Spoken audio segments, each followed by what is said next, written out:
Good evening, everyone. Welcome to the Monday, March 17th City Council meeting. Trish, please call the roll. Alderman Santee? Here. Alderman Glab? Here. Alderman Here. McClatchy? Alderwoman Bassey? Here. Alderman Davis? Here. Alderman Cook? Here. Alderwoman Miller? Here. Thank you. Please stand for the pledge. Pledge allegiance to the flag of the United States of America and to the republic for which it stands, one nation, under God, indivisible, with liberty and justice for all. At this time, I'm going to open up for public comment. Justin Bender. If you could please state your name and address for public record as well. My name is Justin Bender. I live at 28264 North Jackson Avenue. Go ahead. The floor is yours. For 17 years, McHenry held a soapbox server race on Waukegan Road. For 14 of those years, I was involved in it, even after winning. I've been involved in the sport for about 19 years now, and this year I would like to bring it back for its 18th year. Oh, shit. That's why we have notes. Yeah, you're good. You're good. I've been working on this for just over 6 months now. Okay. I have a detailed plan and resources to bring it back. I would like to ask the board to put this matter on the agenda for April 7th, so it could be voted on to rather not to close Waukegan Road on June 28th to bring it back. I would like to see this race come back to this great city. There's a lot of history to it. I have a lot of history with it, and I would love to see it brought back. Thank you. Thank you.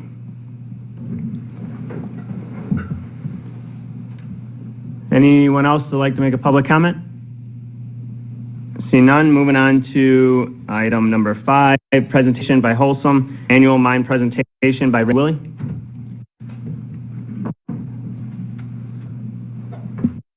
The floor is yours, sir. Good evening.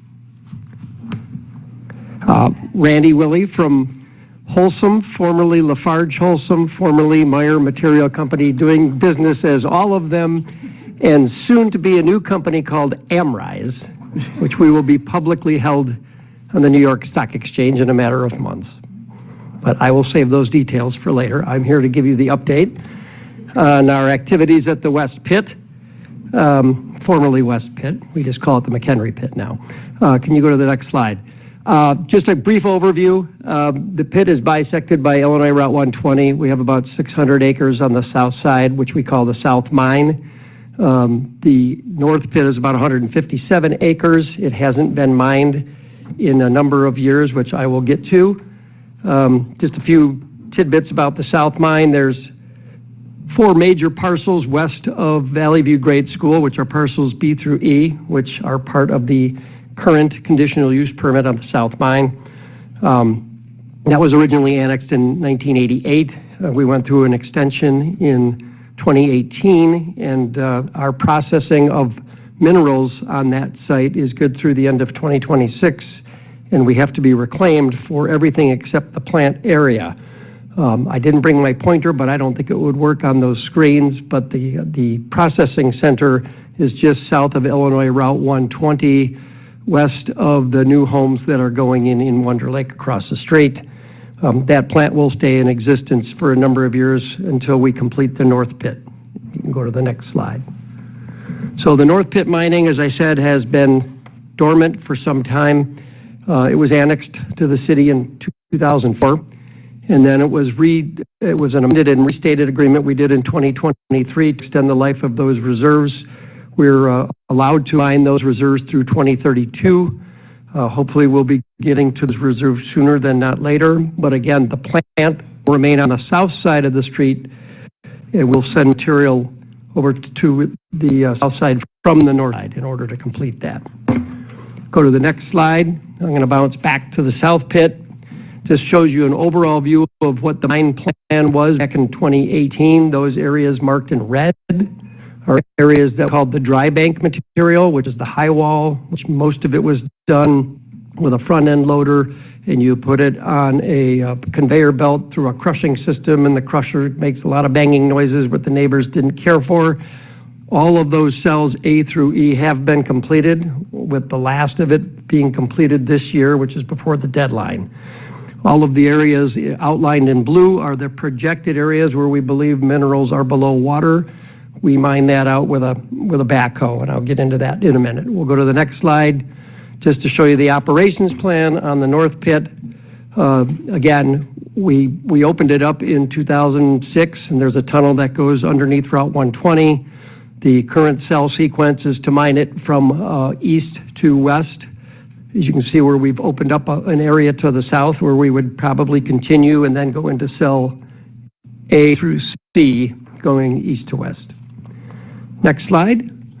Now we'll jump back to the south operation where we've been all year. This is an aerial photograph comparing basically the south line, or the bottom of those photos is actually the Burning Tree subdivision. The right-hand side of both of those photos is Wood Creek and Glacier Ridge. So down in this southwest corner, you can see where the lake that we started mining in 2023 expanded into 2024 quite a bit. We can go to the next slide, and I can show you pretty much where the lake expanded for 2024. That's shaded in blue. There was also a few areas up by the wooded area that's part of the Homeowners Association of Glacier Ridge, which was the last of our dry bank mining. So we were able to find a few pockets west of the woods, and then there was a little tail of it right along the high wall along Glacier Ridge, and that ended at, I think, about early June of last year. So the primary crusher that has been in this area of the pit since 1988 is no longer running. It has been used to they screen bigger rocks through it, but it's not banging. It's just used as a screen. But now we're even to the point where we don't even need it for that, because that was just to save some of the bigger cobbles. All of the stripping has been done since 2020. All of the materials from stripping has been put along the perimeters, along the south and west sides, which I'll get back to in a minute. Most of the mining that occurred in 2024 and will again in 2025 is going to get farther away from the homes. As we continue to pull the material out from underneath the aquifer, we're going to go farther west. So we're going to get farther away from Glacier Ridge. We're going to get farther away from Wood Creek and Burning Tree. We use a backhoe. The backhoe's reach is probably 15, 18 feet. It's a lot quieter, a lot slower moving process. And again, there's no haul trucks. It's just, it goes on the pile and dewaters, and then an end loader puts it back on the belt and sends it back to the plant area. We can go to the next slide, please.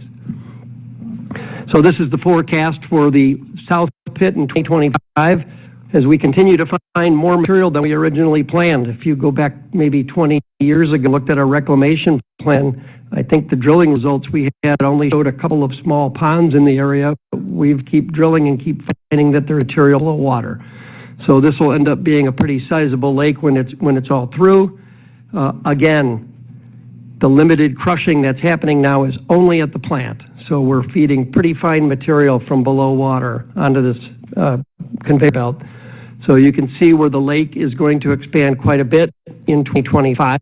We will only have one more year behind that if we had any material left. There is a discussion to the far west end of that aqua shaded area. We have a stockpile of pea gravel, and just to the north of that, if we can move that pea gravel pile this year, it's possible they may go after a little bit more in 2026, but that would be about it. So we're looking at one or two more seasons. And again, it's a pretty passive operation compared to what it was in the days of the Miller family and the Meyer Material people. So most of the coarse aggregate is gone. We can go to the next slide. This is probably where we're making more of the disturbance right now. Our restoration plan is to put back the areas that have since been mined out and either partially or fully sloped. So those areas shaded in green are currently being final graded and seeded. We have an outside contractor, Plody Excavating, has actually been there since probably the first of the year, which we tried to do as much of this stuff as we can while people's windows are closed, because it is somewhat disturbing. There's a lot of haul trucks, a lot of bulldozers pushing dirt into its final resting place. But ultimately, we have to make the slopes that release our bonds from not only the city, but the Illinois Department of Natural Resources, because those are under permits. So as this goes on, we're hoping that with weather, the way it's been going, that Plody would finish in maybe late April, early May, and then McGinty Brothers is going to go right after them, and they're in charge of seeding and blanketing this so we can get it vegetated. The next slide is just kind of an enlargement of the area of where we have to build these slopes. One of the most sensitive areas is we've had a berm along the perimeter of Burning Tree for decades, and we don't want to take it down too early, but it's really part of the restoration process since there's topsoil, valuable topsoil in that to help grow vegetation. So we're going to try to use as little as we can now and leave the berms up as long as we can while we're mining. Obviously, at some point, they got to come down fully, but for right now, we're doing it with the dirt we have. You can go to the next slide, and this takes you to the North Pit. So right now, because we've found more material in the South Pit, we're chasing it because we're racing against time. The North Pit, we've put in the conveyors underneath the tunnel again, reinstalled them. This area hasn't been run since the great financial crisis. It's mostly finer material. Originally, it was designed to be blended on both sides, but different management styles took place, and we're left with a little bit finer deposit now. So really, from here on in, we're not going to produce a lot of road gravels. We're not going to produce a lot of concrete stone. We'll be able to produce mostly sand for the ready-mix plant and sands and chips for the asphalt plant. So they'll have to import something. Just as a review, as far as the mining hours, we are permitted to mine in the field from 7 a.m. to 7 p.m. Monday through Friday, 7 a.m. to 3 p.m. on Saturdays. That was amended in 2018. Our maintenance people are still allowed to run the 5 a.m. to 8 p.m., whether we're moving stockpiles or moving equipment around on the site. And we are permitted to wash 24 hours a day, but that's a relatively quiet activity. You can go to the last slide, which is really just a summary of some of the pieces. So Route 120 kind of goes in between those two pictures. But our plans are to get to the North Pit yet this year, although depending on demand, we may not get there. We have a stripping quote set it, but nobody wants to spend the capital unless we really know that's what we're going to get into yet this year. So I guess it's one of those things we'll wait and see, but it doesn't sound like we'll strip this year. We'll probably strip next spring up there, but there's enough open areas up there where we can get whatever material up maybe, in October or November if we need to. That's really all I have. Thank you, Randy. And we're pretty much, I guess, on schedule for what our requirements are. So, perfect. Any questions? Any questions by council? Alderman Glab, go ahead. Just if you want to kind of update us, enlighten us, whether it's you or Ross, the zoning on the South Pit is what, RS1 with overlay? RE1, I believe. Is it RS? It's a state, yeah, it's a state zoning, right, Doug? Is it a state zoning? Is it RS1? RS1 is a mining overlay. Okay, and Yes. then the north end, is that a state zoning, or? It's the same. I can look it up real quick. Okay, Yeah, I believe they're both the same. Because I remember when they first did the presentation on the north end, which was supposed to only take 5 years, but, industry dictates, and I understand that. Yeah. But they were talking a lake with state homes, I thought, around the lake. That is still the plan, yeah. I think after we drilled it in probably 3 years ago, we think the lake is probably going to be smaller, which means there's more land, which is good, too. Okay. Yeah. All right, I just, if nothing else, I think a lot of the council members are not privy to what these annexation agreements were years back, and just so that everybody has a good understanding of down in the future where we're heading with both sides. I guess I might add, only because I looked at the agenda, I see you're going to talk about the tornado sirens.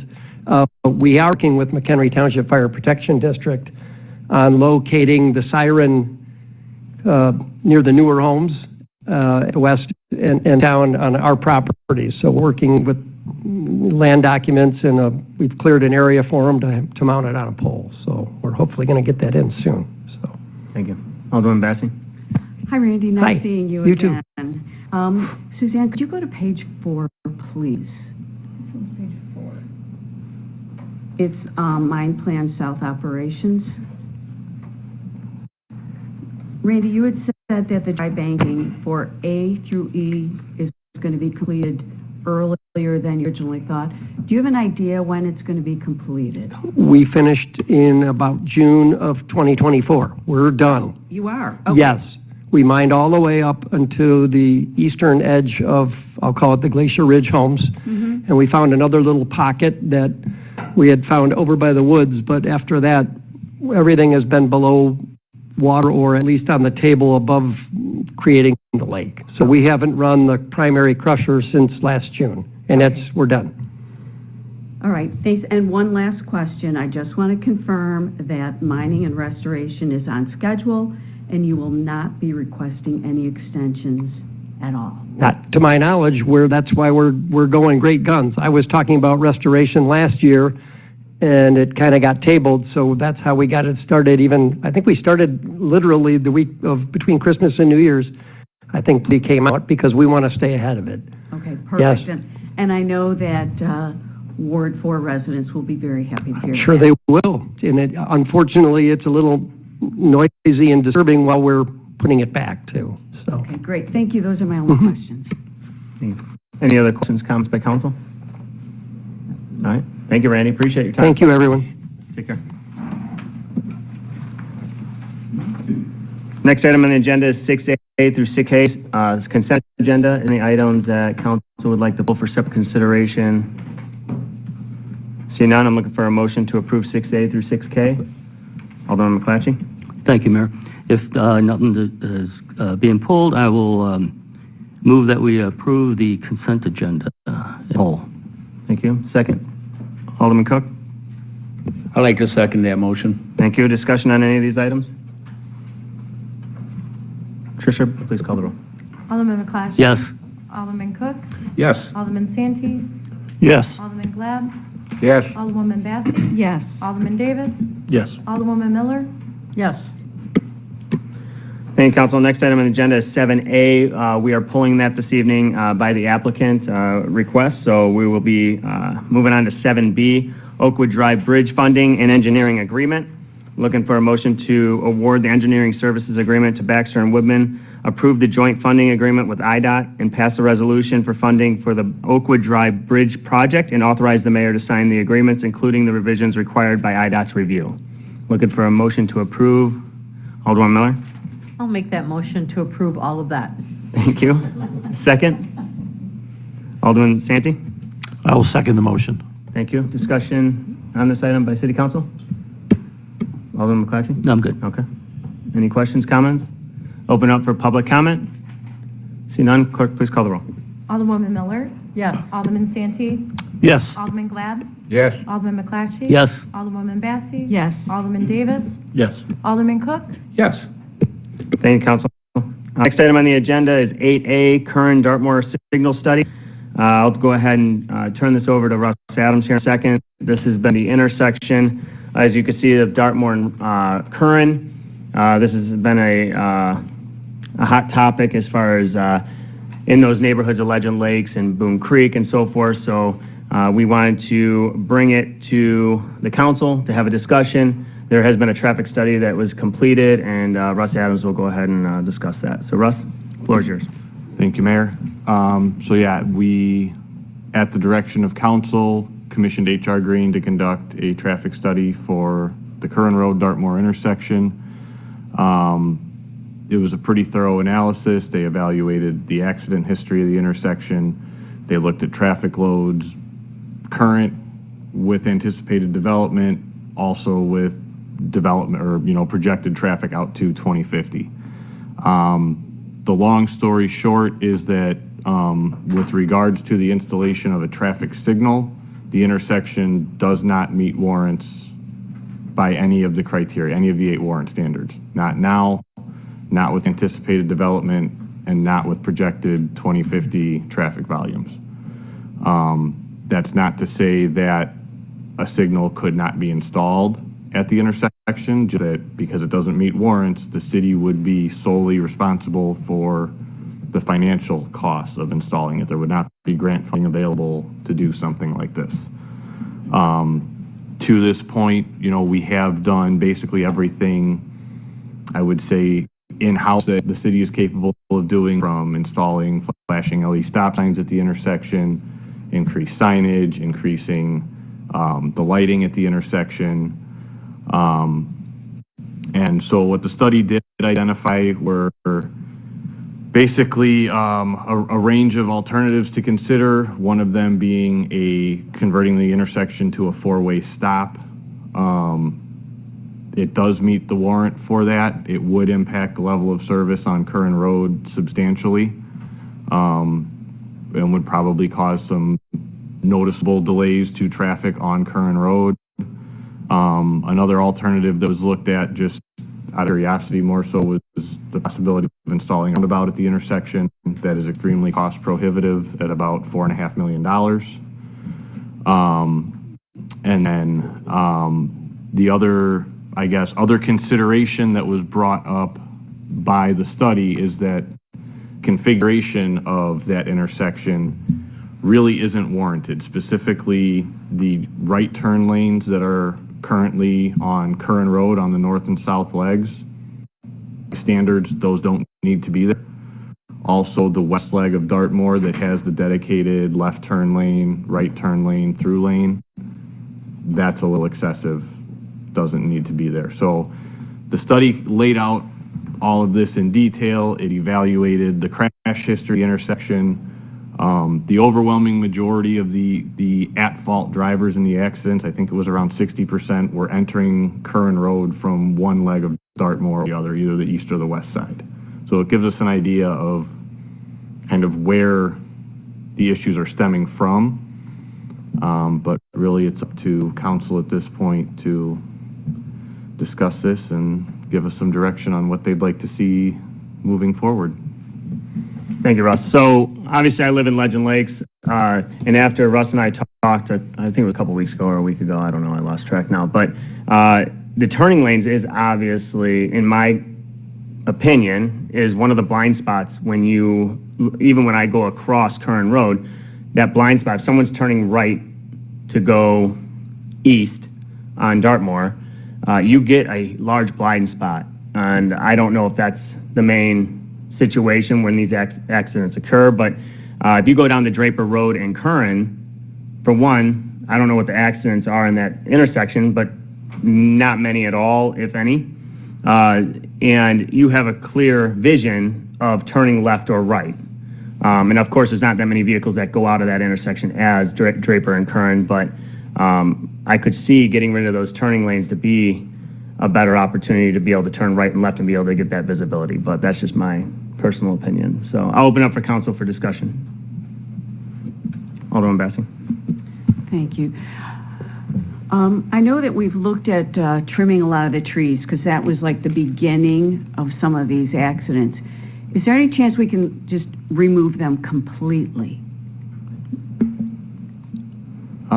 Well, some of the trees are on private property. Okay. And I also, my opinion here is that I think when we started doing some of the right-of-way clearing, we were chasing the right issue, but in the wrong way. I think line-of-sight issues are a problem, but I think the line-of-sight issues aren't created by trees in the right-of-way or just outside the right-of-way. I think it's created by when a vehicle enters, specifically on Curran Road, when they enter that right turn lane, they then create an obstruction where you can't see the through lane approaching the intersection. There's no way to see around that vehicle. There's no trimming that we can do to open up that line of sight. So I think we started trimming the right-of-ways and cutting this back to try to open up the line of sight, but it didn't really seem to solve any problems that we were experiencing out there. And I think it's because the right-of-way line of sight issue is not the line of sight issue. It's the right turn lanes, the traffic lanes that are being obscured by the configuration of the intersection. So, I mean, I guess to what extent can we clear private property? I mean, I think we're kind of at the limits of what we can reasonably accomplish with that. You could stop at that stop sign and you could see 200 yards down if the trees aren't the issue, and I know we cut them back pretty good, but my opinion. I know that we now have the blinking lights around it, which is great, thank you. Is there any chance that we can have signs put up there slowing down? Can we reduce the speed limit?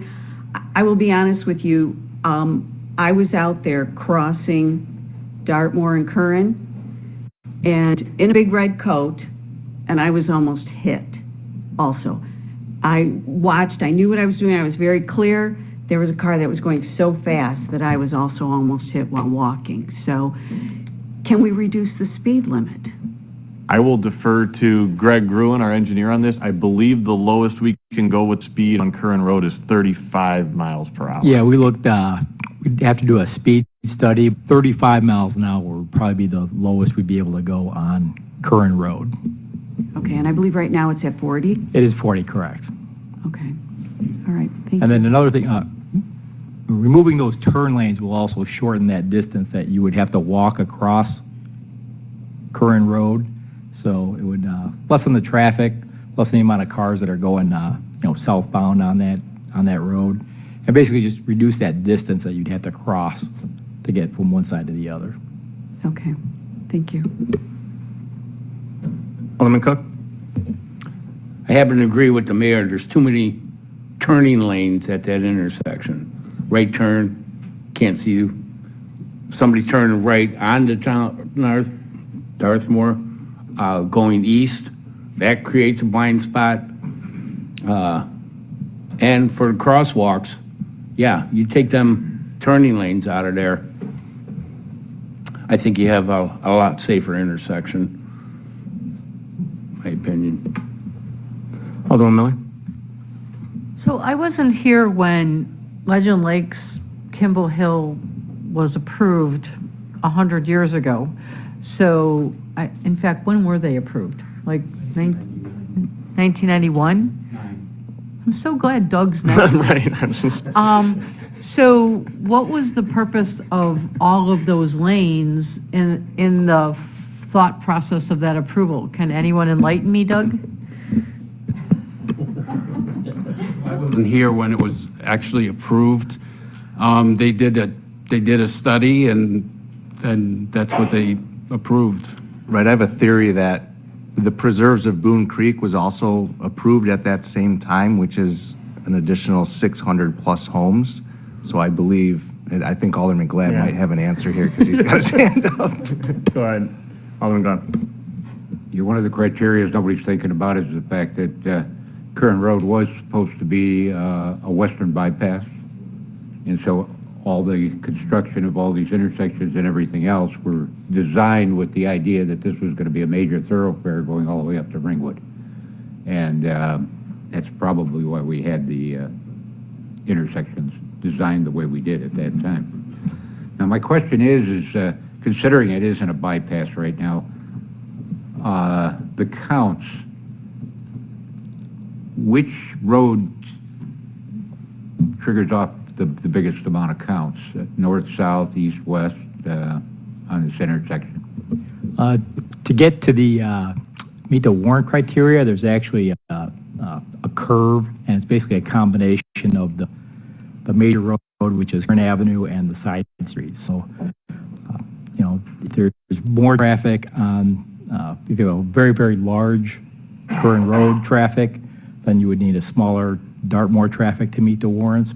Conversely, if they're very close, that would get you plotted above the line and meet the warrant.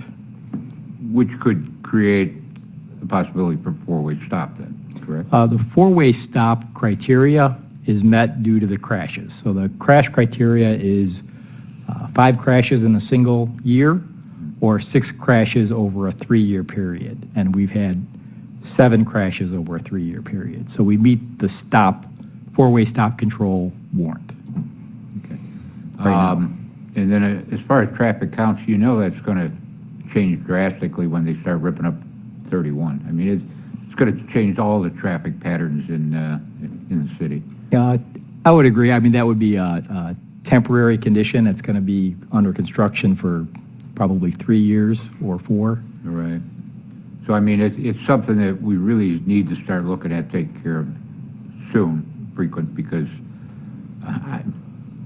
I have nightmares about what Crystal Lake Road's going to be like, and I'm sure a lot of it's going to overflow on the Curran as well. And it's a shame that we never did have the first leg of the bypass coming in off of 31 just on the south end of town, cut across the Curran, because that could have alleviated a lot of these problems. Yep. But then it would add a lot more traffic on the Curran. Yep. I would agree with you that everything, whatever we do would be great to get done ahead of this Route 31 expansion, for sure. I mean, as far as the four-way stop, and I don't know if the laws have changed, but basically, I know you have to do a study, but does it specifically state that nowadays that you have to meet certain criteria, or the fact that you have to take a study? Because years ago, we had to take down stop signs off of Meadow and Willow because of the fact that the judge deemed the fact that we never did any traffic study. So we did traffic study and we moved it down to Meadow and Prairie.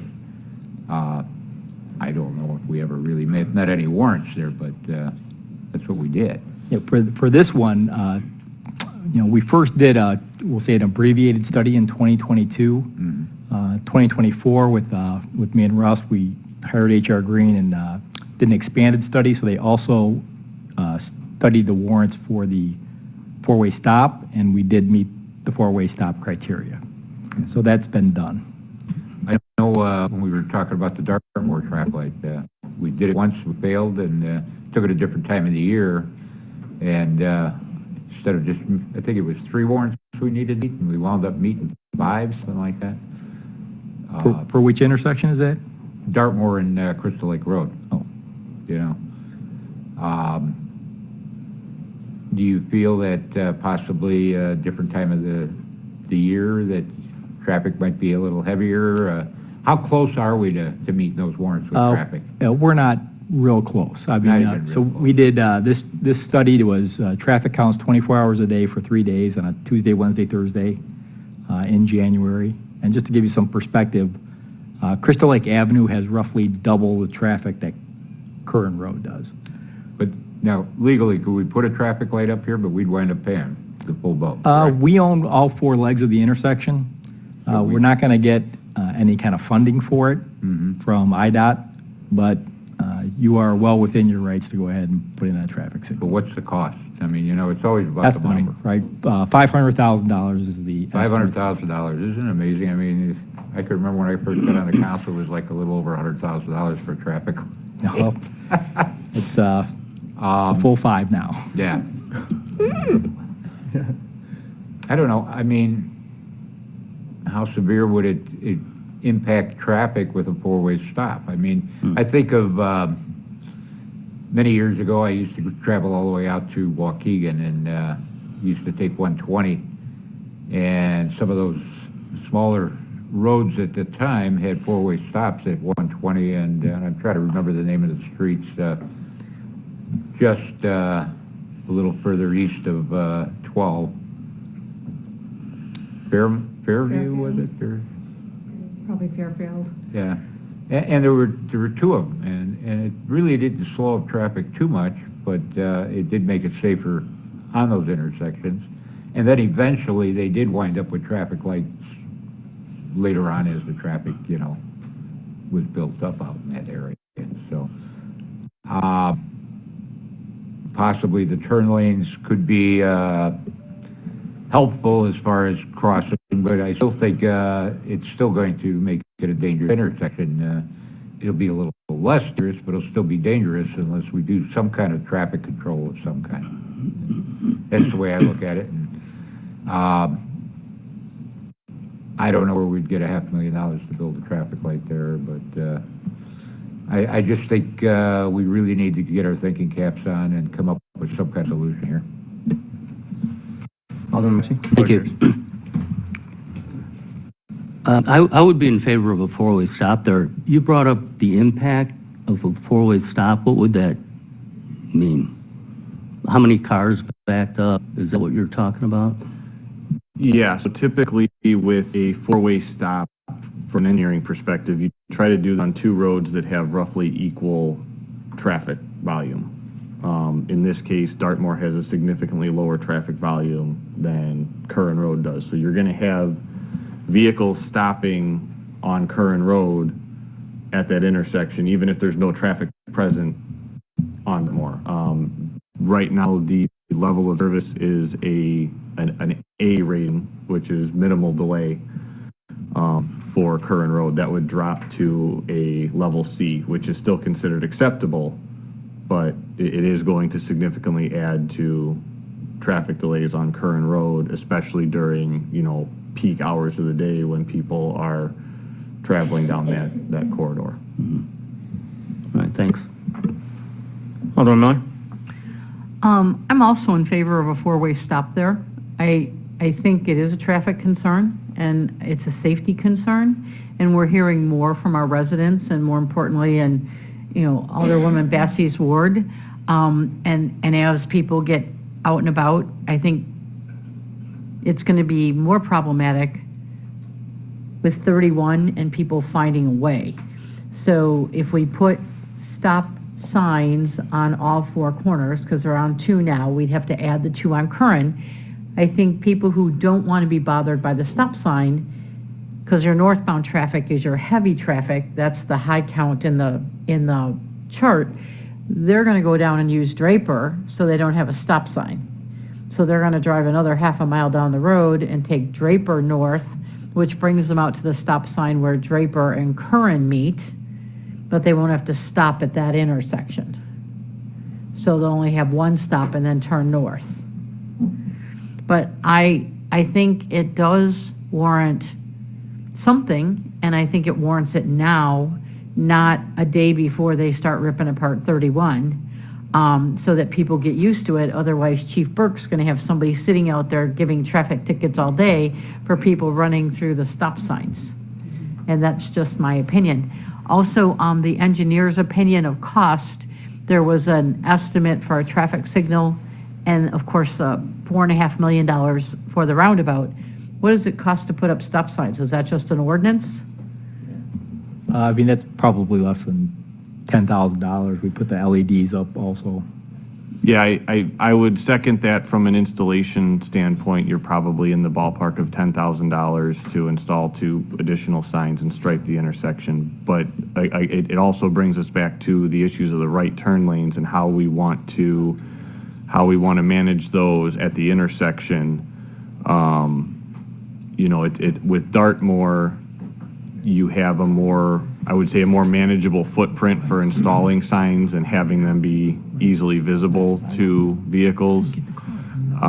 With the 4-way stop on Curran, there may have to be some other consideration given to how we lay out that intersection for a 4-way stop. So I'd say $10,000, but it could be, $25,000 if we have to do some reconfiguration with the approach lanes for the intersection.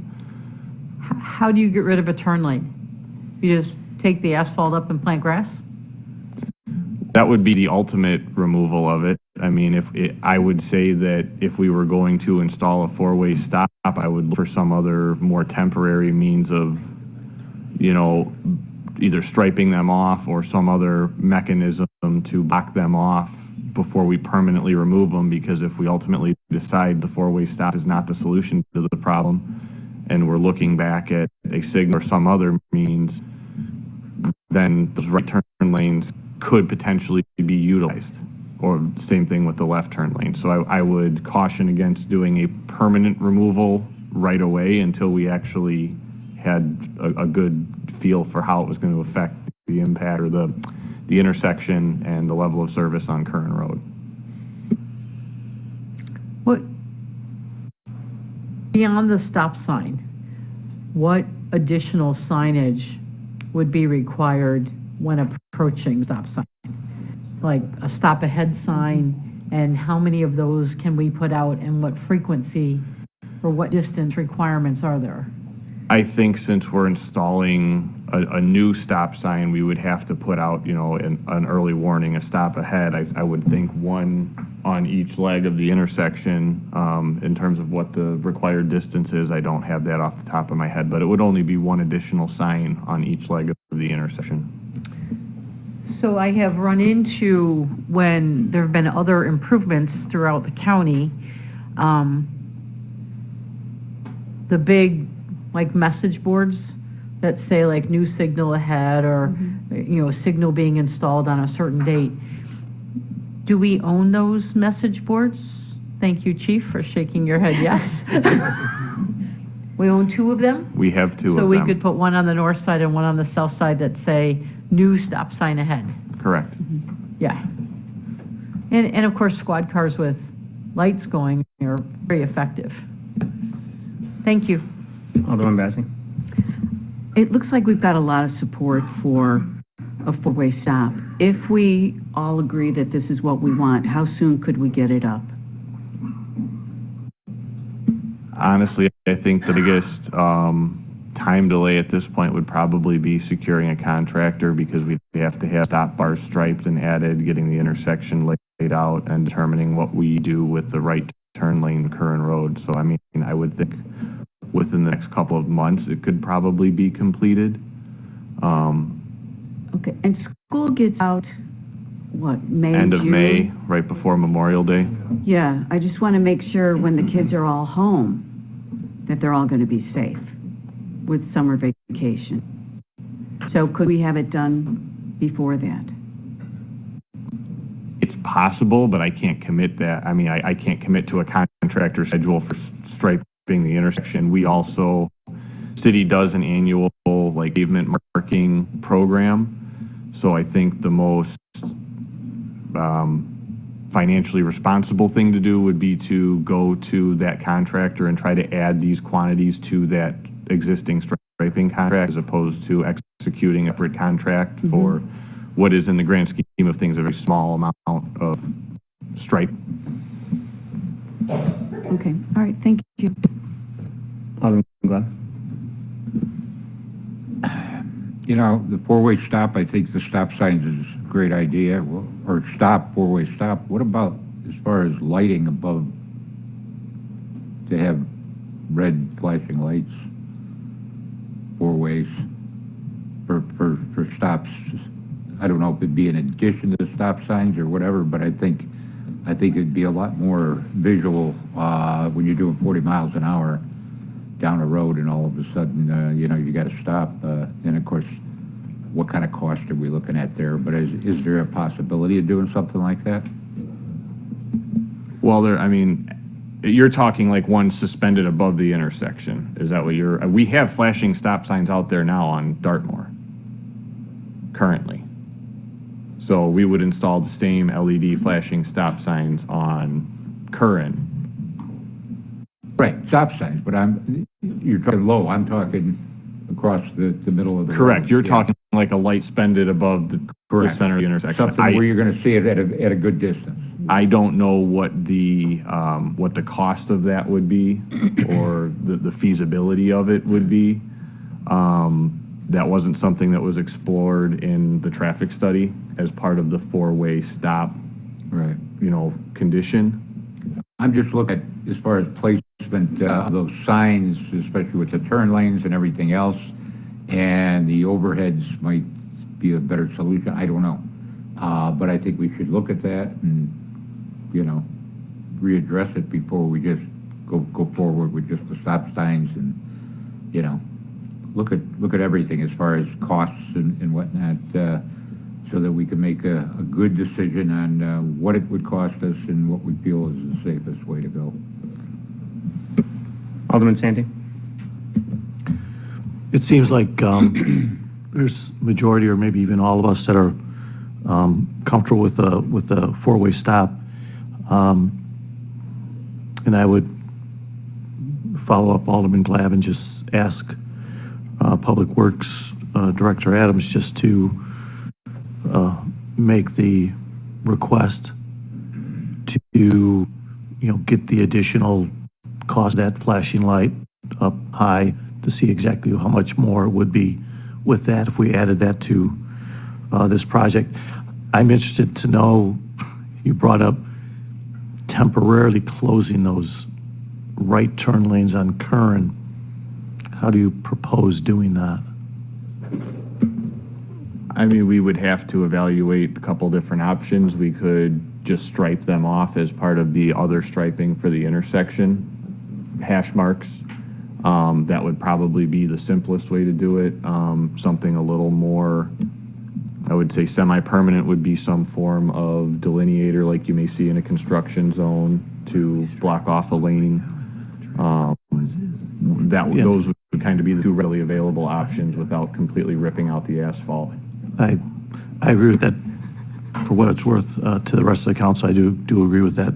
Maybe striping of it like it's showing it as a closed lane that way, and see how that works, because then you do eliminate that one lane of traffic, and hopefully, visually it's a little bit easier. Well, with the stop sign, it should be much easier anyways, but visually you're not looking potentially over angles of 3 cars, because the left turn lane going straight forward through the intersection, and then the right turn lane would be eliminated. So you're taking one out of 3 equations out of it, or visual concerns. Thank you. Is there anyone here from Ward 4 that, if you don't mind, do you mind coming up and speaking on what your thoughts are here? Because obviously I live in Legend Lakes, and I don't want to call you on the spot, but if you don't mind, come up and give your opinion. I've talked to a lot of residents as well, but if you could hit that center button and state your name and address for public record. My name is Kyle Hill. I live at 6615 Waterford Drive. I think the way the traffic pattern's laid out already, my point of view would be eventually just put a traffic light in, because you guys plan to put 600 plus new homes anyways on Kern. So Dartmoor's already going to be busy, because I know it's going to shoot through Legend Lakes, the new subdivision, I believe, on the west side. Of Kern. Yep. And so, yeah, as the new build's going to get on the left-hand side of the screen, that new neighborhood's going to shoot through Legend Lakes anyways. So kids are going to go to school and shoot through Legend Lakes. So I just believe that a light makes the most sense with the traffic pattern that's laid out there already with all the turn lanes and everything else. So a 4-way stop, I think, is going to be a nightmare and cause more traffic and probably more accidents, to be honest with you, because people are just going to get confused. So, thanks, sir. Yeah, buddy. Appreciate your time. Sir?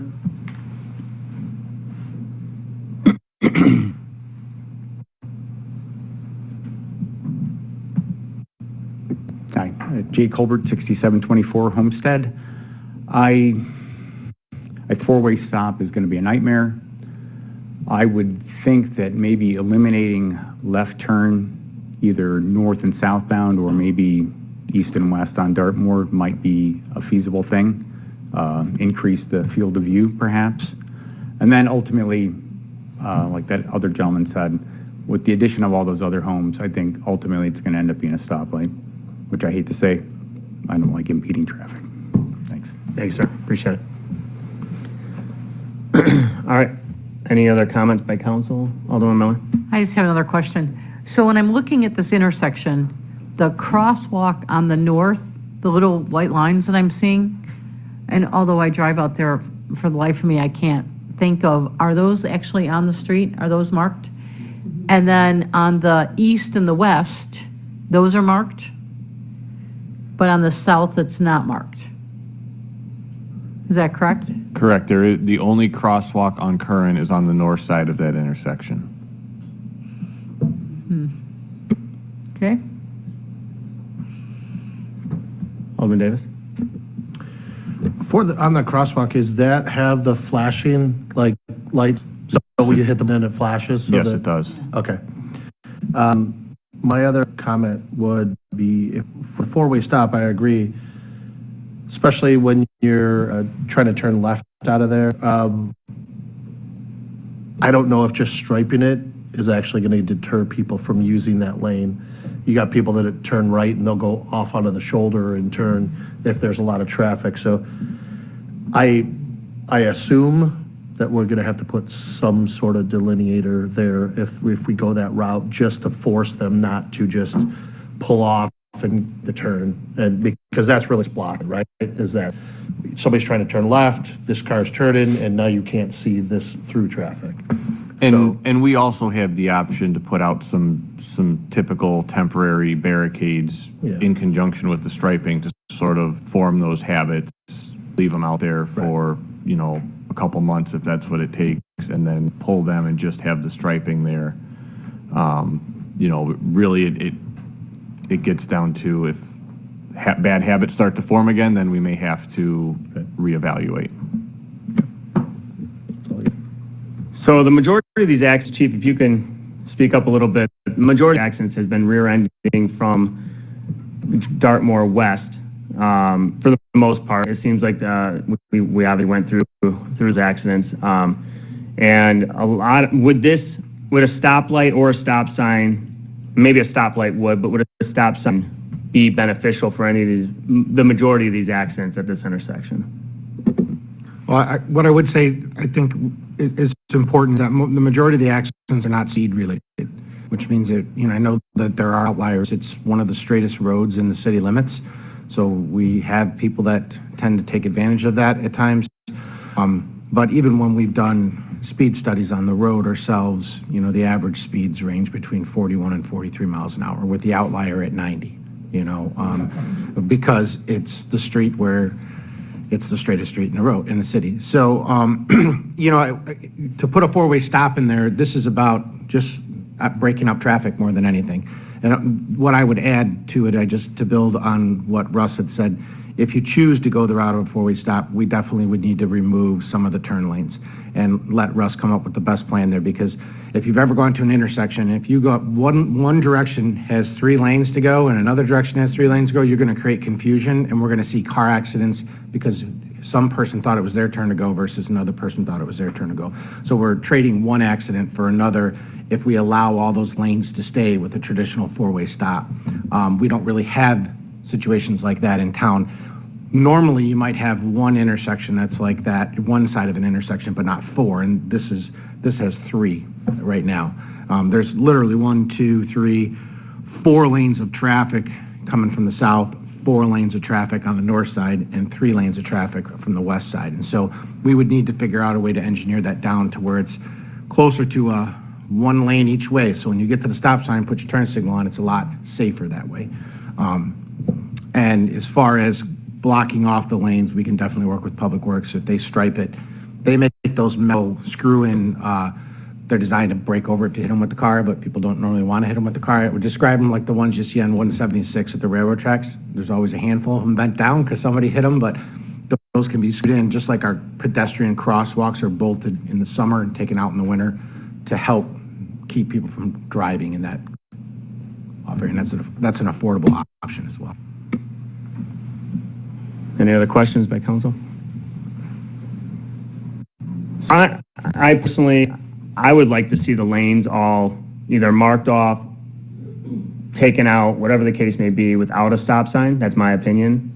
If we're not going to go the direction of a light, I think a four-way stop sign is just going to stop up traffic going north and south. And let's face it, when going into Legend Lakes or out of Legend Lakes, there's maybe 1 car in front of me at a stop sign. It's not like there's 4 or 5 cars back.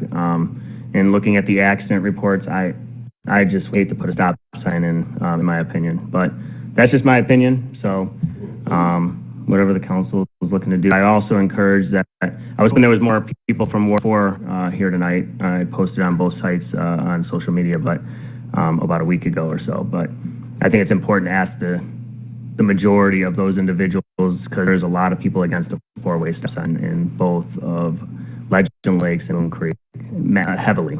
So be prepared. But also they're not here tonight, so that's obviously another issue. But yeah, so that's my opinion. So Alderman Glenn. Yeah, I was just going to say, unfortunately, yes, it would be inconvenient for some people going down Curran Road as far as the stop. But, what needs to be as far as safety. I mean, I come out of my subdivision on Royal onto Crystal Lake Road, and I can sit there for a minute and a half while we're waiting on the light. And meanwhile, there's 3, 4, 5 cars sometimes backed up over there. Not that often, but it happens. And it's just nothing compared to what you have in some communities that really have heavy traffic. I just think we need to do something that's going to keep the residents safe, the kids safe crossing those roads. And I think if you reduced everything to 1 lane going each way on both streets, you'd still have problems with car accidents and as far as problems with pedestrians crossing.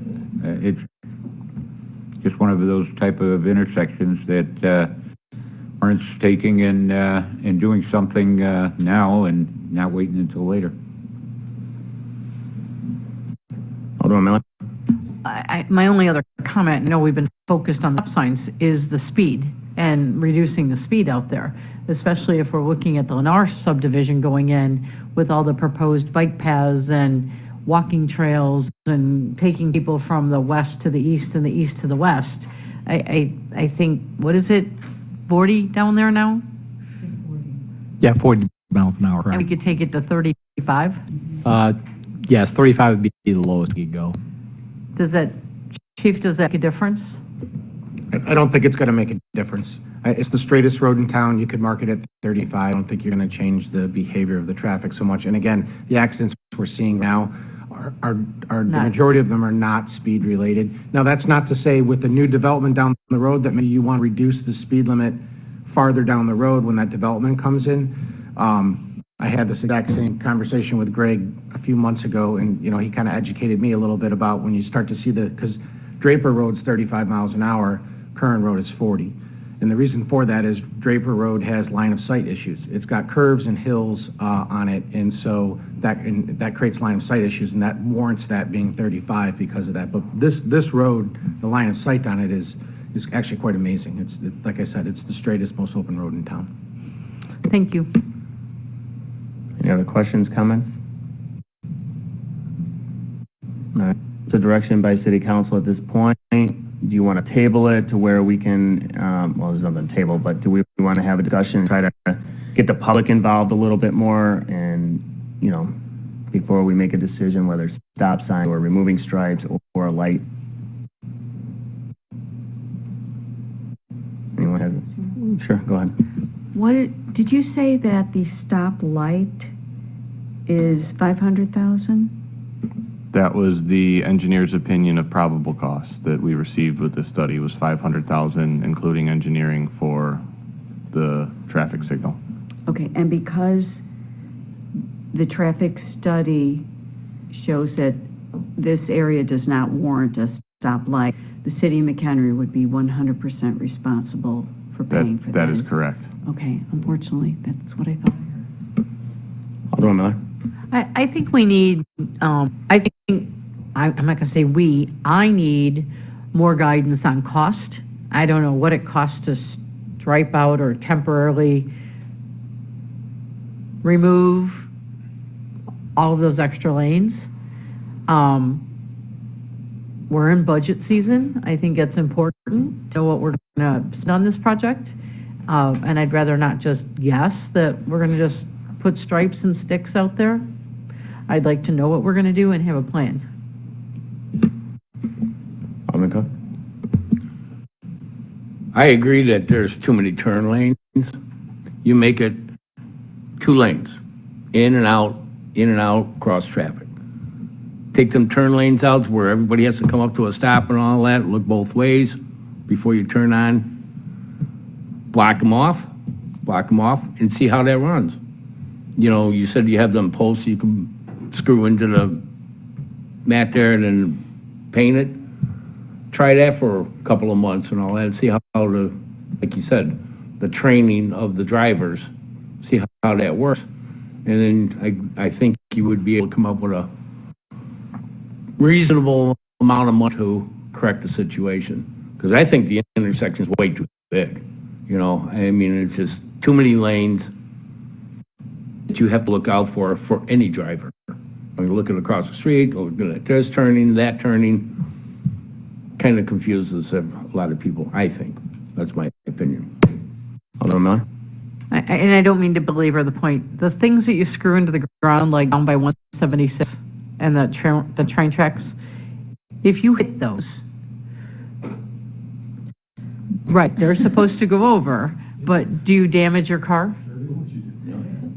So if we put them in ground and someone hits them, do we have any liability or any responsibility? No. Well, I get it that they hit it. That would be improper lane usage because they crossed the double or the white line. improper lane usage. So we've blocked off the lane. Okay, somebody hits it. So those delineators would be installed in conjunction with restriping the intersection. So instead of having that open right turn lane, there would now be a solid white line blocking that off. That lane would be striped off, indicating that it is not Got it. open, and there would be delineators. Okay. Thank you. So at this moment, why don't we get pricing for striping it, the delineators and stop signs, and obviously the traffic light, we have a number for the most part, and then bring it back for another discussion. And at least there's numbers, and we'll bring it back, once you get the quotes, and then hopefully more public shows up or, sends an email to Alderman Bassey or myself or the council as a whole, so. Well, in either one of these prices included any lane removal, right? These are just the installation of a light or the installation of a roundabout. Well, the roundabout would move it would reconfigure the entire intersection. So I guess that, yes, that would be incorporated in that proposal. As for the traffic light, I believe it assumed that the existing lanes would remain in place and just be tied into the signal operation, whether it's left turn, right turn, through lane. We don't have any roundabouts in this. No, let's do one. My wife does not do well with roundabouts. I get scared. Let's not do that. I'll have to move. Well, we don't have any. No, thank God. Okay, thank you. Alderman Sand.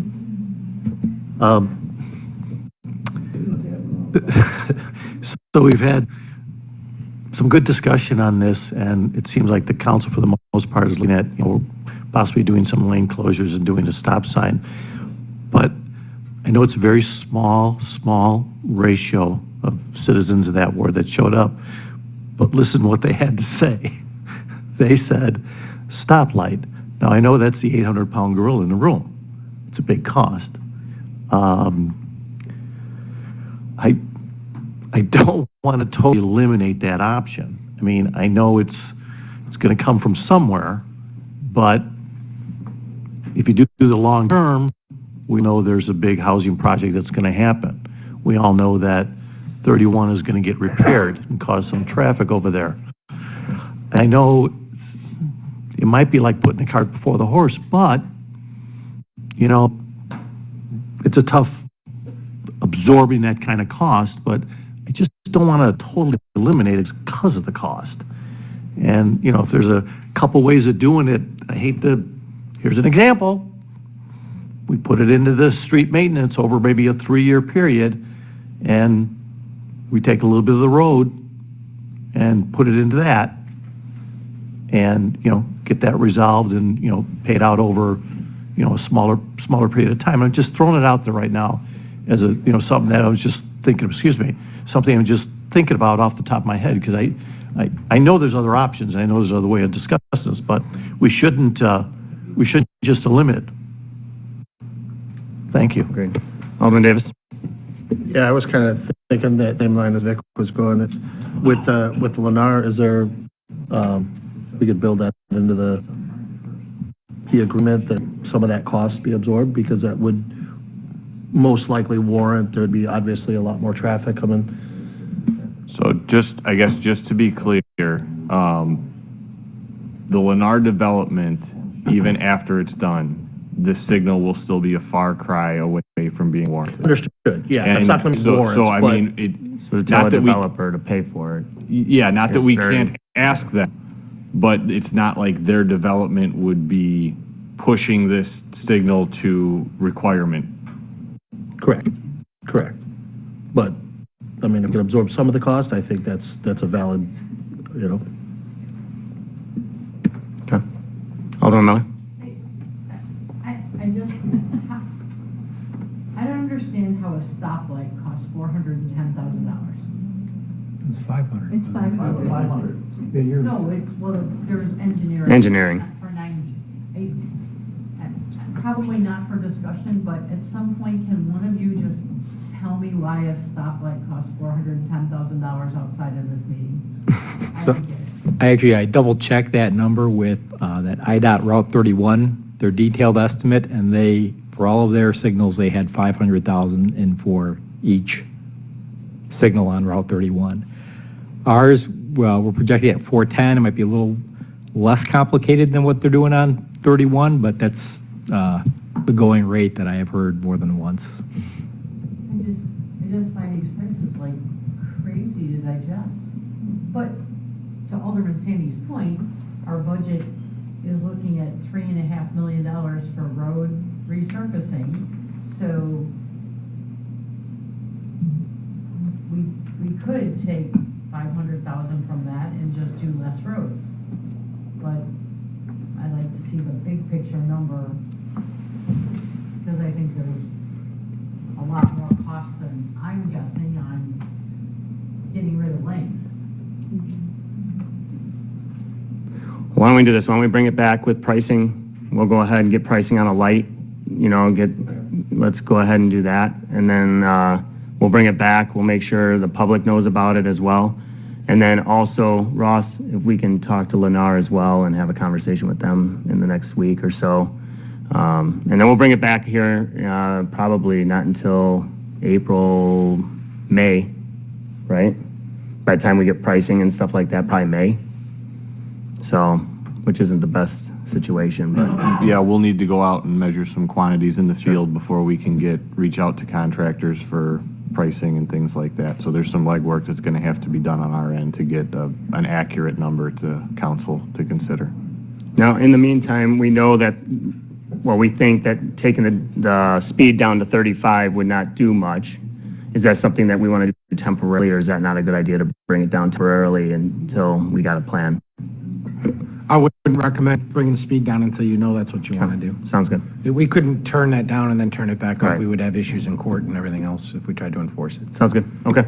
All right, so that's what we'll do. We'll get pricing on all different options. We'll bring it back sometime in May or so, and then we'll have another discussion and then hopefully get a direction by city council at that point. All right? Everyone good with that? Sorry, just to confirm, we're going to get pricing on the stoplights, the four-way stops, and then removing some of the lanes, correct? 3 options, that's correct. Okay, thank you. So, I have this one. I guess, let me just confirm this. The pricing that I have written down would be for the four-way stop signs, the striping associated with the new stop lines and blocking off the existing turn lanes. Is council interested in prices for actually physically removing those turn lanes, or are we just looking at the striping and the delineators to obscure them? I just want to make sure when we talk about removing them, we're talking about removing them from service, not physically removing them from the earth. Okay. And I would like to see additional signage at whatever interval is allowed about, be prepared to Stop ahead, yep. Be prepared to stop 500 feet from now, because I think breaking that habit out there is going to be very difficult, that people take Curran Road because it's a straight shot north. So, especially at night. So I think, I don't know what stop signs cost, I can only imagine based on this discussion, that the yellow signs at 200 feet away and 100 feet away and 500 feet away are going to quadruple that cost, because a sign is a sign, in my eyes. Okay. All right. Yeah, we also add in that you look at the price of overhead lights, stoplights also. Yeah. Because I think, again, like Alderwoman Miller mentioned, putting sign after sign after sign, a dark road, and all of a sudden you see them way there, so you'd see them way ahead of time with those lights up there. Because there are lights on this intersection now. Street lights, there are 2 street lights at the intersection. And that was the direction that I gave Russ to go ahead and increase them, and then he worked with ComEd to do that, and they've been increased to the highest that we can go. Correct. And the majority of the accidents do happen during daylight, for what it's worth. That's correct. All right, thank you. Thank you for showing up. Appreciate it. Next item on the agenda is a discussion for a budget review, operating funds. Suzanne, it's all yours. Can't imagine how I can follow that riveting discussion, but I will give it my best. All right, so tonight we are going to be talking about three of the city's primary operating funds. First and foremost, the general fund. This is our number one most popular fund here in the city. It includes all of our operating departments other than our information technology function. We'll be talking a little bit about our rec center fund, as well as our water and sewer fund. The rest of the funds will come up at our next meeting on April 7th. The presentation in the packet said April 1st. That was a misprint. It is on April 7th, so we've got a couple weeks until that meeting does occur. And at that point, we'll be talking about IT, developer donation funds, the TIF fund, debt service funds, police pension, and other various funds, and that will round out our discussion about the budget. So this is just a quick overview of what we'll be talking about tonight. Again, primarily the general fund. We will talk about our estimates for this current fiscal year, as well as our proposed revenues and expenditures for the general fund, the rec center fund, water and sewer, and capital. We'll bring up the rear here. Just some quick highlights. We have some good news coming out of fiscal year 24-25. Our estimates for revenues are coming in 3.3% higher than budget, and expenditures are coming in at 4.8% less than budget. So net, things are looking pretty good, and we'll go into further detail about all of those here in a minute. Our general fund balance requirement for 120 days to fund operations is achieved through this budget, both for last year or I guess the current year and the upcoming year. The proposed budget for fiscal year 25-26 is a balanced budget. We are $748,000 to the black with this proposed budget that staff is presenting here this evening. Our general fund revenues are forecasted to increase about 2.5% year over year, which is good news. And Director Lynch is always trying to be very conservative when estimating those revenues, because obviously we much prefer to end up in a position where we are making more money than we are bringing in more money than we thought we would. Our proposed local street program for the upcoming fiscal year is just over $3.7 million, and so we'll talk a little bit more about that later in the presentation, but that brings our total again to more than $6 million over the last 2 fiscal years to be spent on roads. Which is a point of pride for us here. The proposed transfer to the Capital Asset Maintenance and Replacement Fund is our excess general fund balance. So right now that is about $3.45 million. And again, we'll talk further later this evening about what the City Council is going to direct us to do with those funds.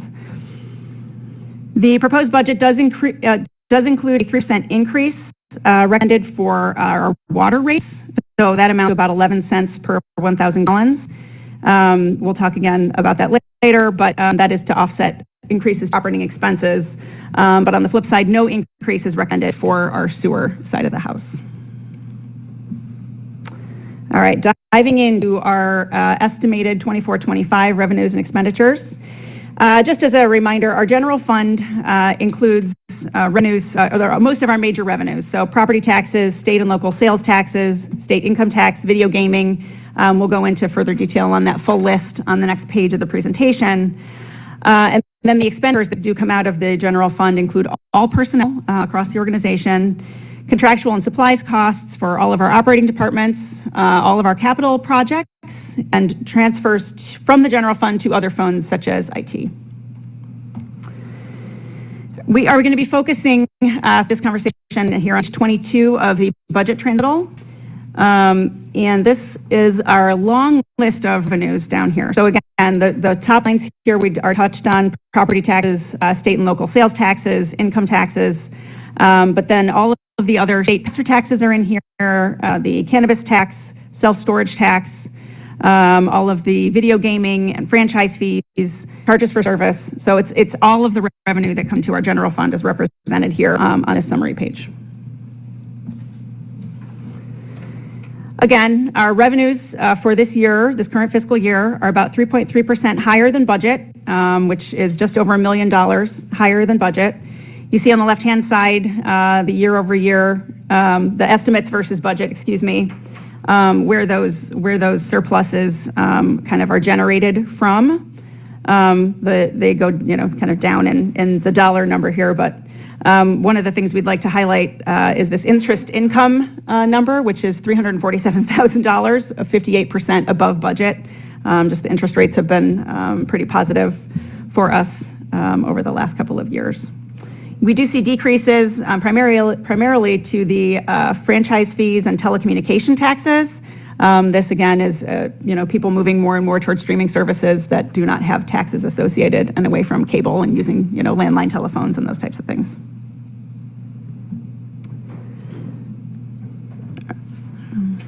This is the expenditure side of the house now. We're looking at budget versus estimated.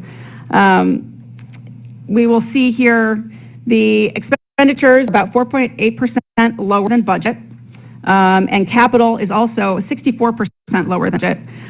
That is primarily due to the fact that we had some projects planned for this year that are not going to be completed, which we'll talk about a little bit in the capital section, but those expenses will be carried over into this draft budget for 24-25. Personnel, we're coming in about 3% lower. We had some positions that remained unfilled through the course of the year, people retiring and those types of things, as well as some health insurance expense decreases. So that helped our bottom line there. Contractual costs are lower due to lower legal fees than budgeted. Sorry, David. And our Unified Development Ordinance that we will be talking about through the rest of the budget. That one's going to be coming forward for the City Council to consider here shortly. Our supply costs are 8.6% lower than budget, primarily due to the drop in fuel expenses. We've got $75,000 in additional sales tax incentives that we did pay out, so that number looks a little bit higher, but I guess the good news is people are buying more things, and so our sales tax numbers did go up. And then this, just as a reminder, these are estimates at this point. We still have a couple months left in the budget year, so these numbers may move a little bit, but we do our best as staff to try to estimate things to the degree that we can. Now we will pause to take questions from the council related to our estimates versus budget. Alderman Santi. So that last statement about we have numbers up until December, and then you're doing an estimate for January, February right now? Is that where we're at? So I do look at them up until almost the day that I'm putting this together. Yeah. Yeah, but as a reminder, so staff did begin this budget process in early January, so we've been working actively on this, and Carolyn has been working very, very hard on this over the past few months. Okay. But again, those numbers are as good as we can get them for today, but they will continue to move a little bit. So you've seen actual numbers through December or into January already? For expense side? Yeah. Yeah, I mean, for utilities and stuff, you're usually a month or so behind. So yeah, January is Okay. probably a good. All right, just wanted to make sure I understood that statement. Thank you. Alderman Glove. Yeah, just one thing. I happen to notice that we're thrilled that we have anywhere from 2.5% to 3.5% increases in revenues. However, it seems like 4% is about where we're at with increases in salaries, and that's not including the hits that you get as far as medical and everything else that the benefits.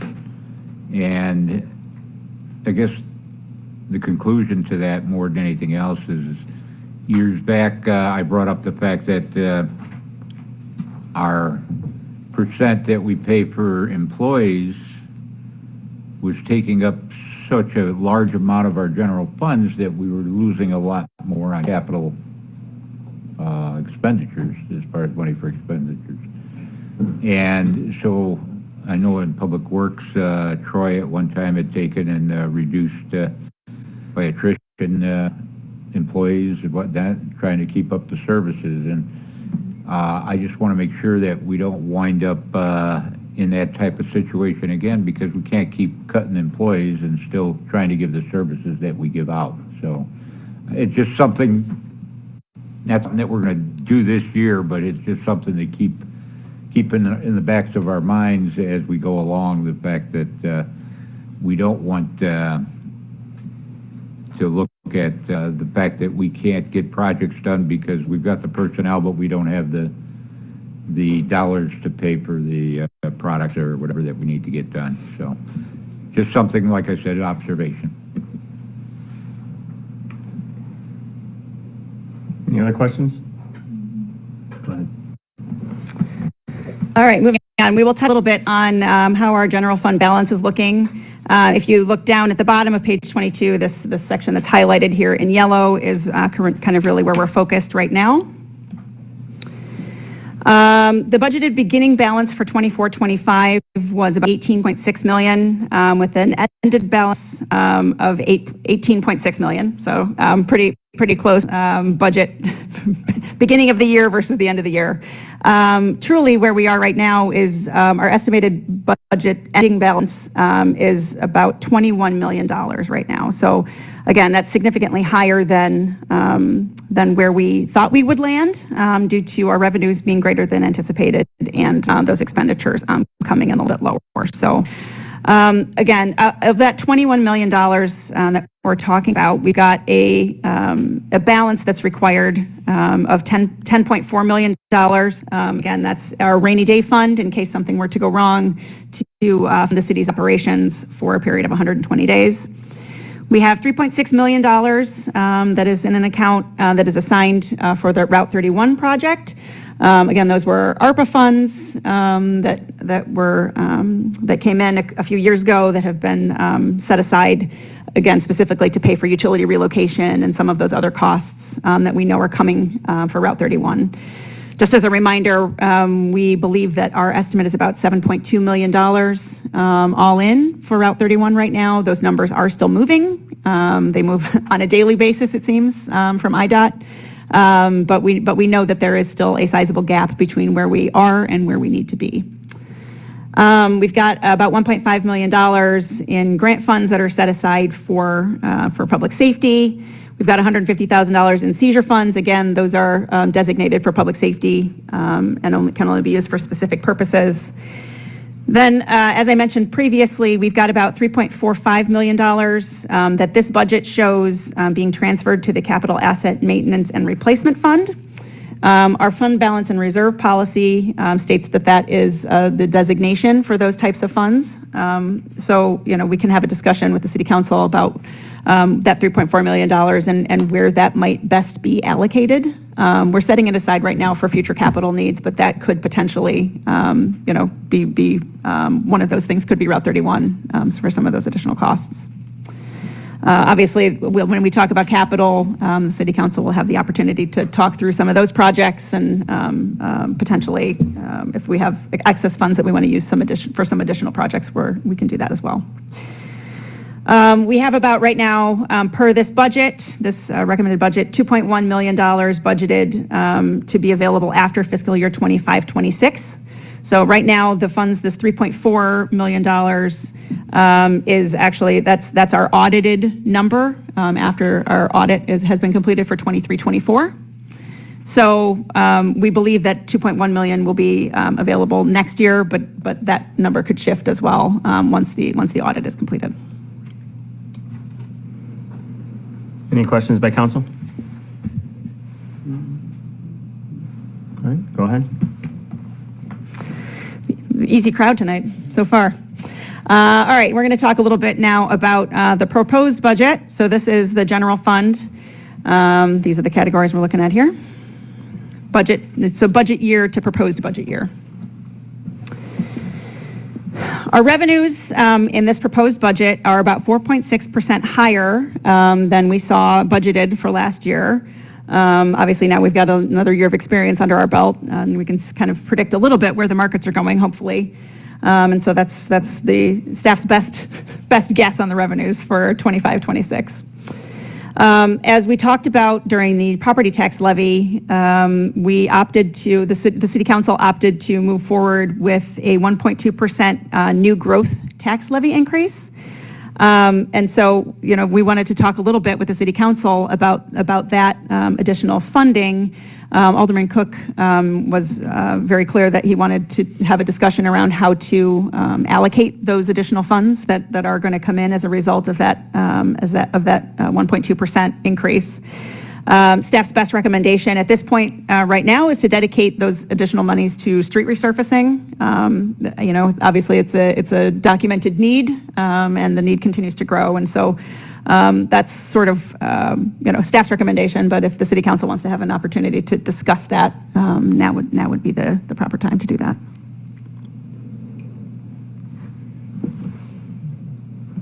Discussion on that item? Go ahead. I'm for the streets, designated it because it seems like our roads it'd be an advancement of catching up to repairing our roads. So I'd like to dedicate it strictly for the roads. Alderman Bassing? I agree completely. I think that the taxpayers are more willing to pay taxes when they see that their roads and sidewalks are in good shape. Any other comments? Alderman McClatchy, go ahead. Thank you. I just want to touch on the additional grocery tax. Can you? We'll get to that next. Okay, I thought we were. Yeah, we will. What is your thoughts on the roads? Putting that 1.2% towards roads? Yeah, I'm good with it. Alderman Santee? Agree. Alderman Glab? Am I not a road person? Yeah. We thought you'd like that one, Alderman Glab. Alderman Davis? Yeah. Alderman Miller? I'm good with earmarking it for road resurfacing, but I think this council has made a great effort over the last several years to take any and all excess money and get caught up on our road resurfacing. Because we've done how many miles in the last 3 years? More than we've done 10 years before that. Although earmarking it just to resurfacing, I hate to earmark it. At some point, we're going to get caught up, I hope, and then we might want to find it somewhere else. So, the other thing, if I may, that staff wanted to make sure that we point out, that 1.2% property tax new growth increase, when you actually factor in, they only collect about 99% of the property taxes across the county.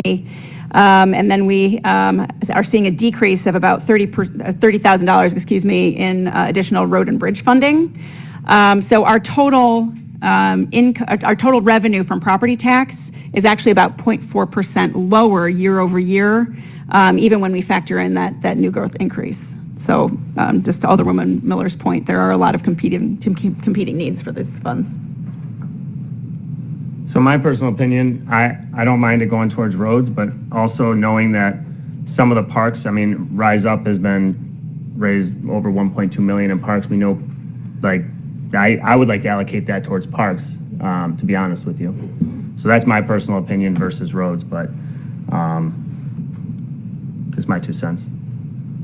I think my comment, I didn't finish it, that I wouldn't want to earmark it. I would want to put it at highest need, and I think that's a conversation that this council has been very aware of over the last several years, that we've taken any extra money we can find and we put it where we need it the most. I came on council in 2019, and Alderman Glab certainly helped me understand the condition of our roads, as did our road study. And we'd only spent $500,000 the years before that, and we've now spent millions of dollars every year because it was the highest and greatest need. At some point, we're going to have a higher and greater need.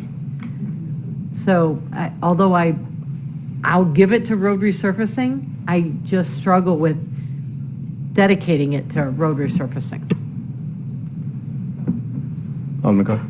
We can always change it. We don't have to, say we do get caught up in 12 years, that we can rededicate it and do what other things. But it just seems like You never catch up to road repair. I get it. You know, I mean, so this is a step in the right direction, and like you said, we can always change it down the road. You know, if we wanted to change it next year, we could. You know, we can redesignate it for something else with the council's approval. Okay. And of course, $38,991 pays for 1/10 of a mile, which is approximately 500 feet.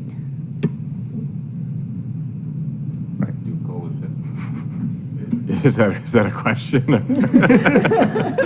Sorry. Okay. Alderman Glenn? Yeah, I was just going to state, I remember, what was it, about 7, 8 years ago, we had somebody do a study on our finances or on our capital layouts, and we were talking about the road portion, and at that time, we were talking $2 million a year, which is about what we're spending. Would do nothing but that within 7 years, we'd be right back to where we were. So we really do need to keep, wherever we can, to keep buffering up the road monies because, again, we don't want to spin our wheels to where we never catch up because that's exactly where we're going to be right back where we were 25 years ago, and that was, we're way behind and never catching up. And sooner or later, we need to catch up, and it'd make life a lot easier once it is caught up. So. Any other comments, questions? All right, go ahead. Go ahead. I just want to clarify, are we earmarking this, meaning we're putting it like in a line item on fund balance and we're not going to spend it? Or are we ready to spend this money on streets? Because our road and bridge money was lowered, we actually kind of need to spend that money, but if you guys want to just set it aside and not spend it, that's fine. I just need clarification. I think direction here is to spend it. Is that correct, Councilman? Yeah. Okay, just want to make sure, because we were talking about changing it next year, and if we spend it, we can't change it. So I just want to make sure. Thank you. Go ahead. Yeah, as long as Caroline brought up road and bridge taxes, have we looked at as far as what the townships have taken and levied for roads, for road money and then road and bridge tax, because there are two separate levies for that, correct? And are we looking to make sure that we get our correct percentage back? And if not, I think the council needs to be informed of it, and I think the public needs to be informed of it. So we looked at this a few years ago, and they are following the guidelines. They just moved their levy to the other levy. They have to give us 50% of the road and bridge levy, but they can change their levy amount and move it to, I don't remember what the other levy is called, but it's basically for their use. But if you remember, years back, we looked at that, and we found we were losing quite a bit of money at that time. Roughly 56,000. I asked for it today, 56,000 a year. But they're in their right to do losing at that time. It was 150, 200,000. Yeah, I based it off. They did the last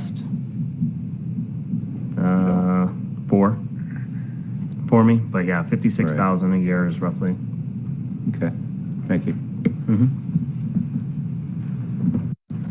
All right. Any other questions? Go ahead.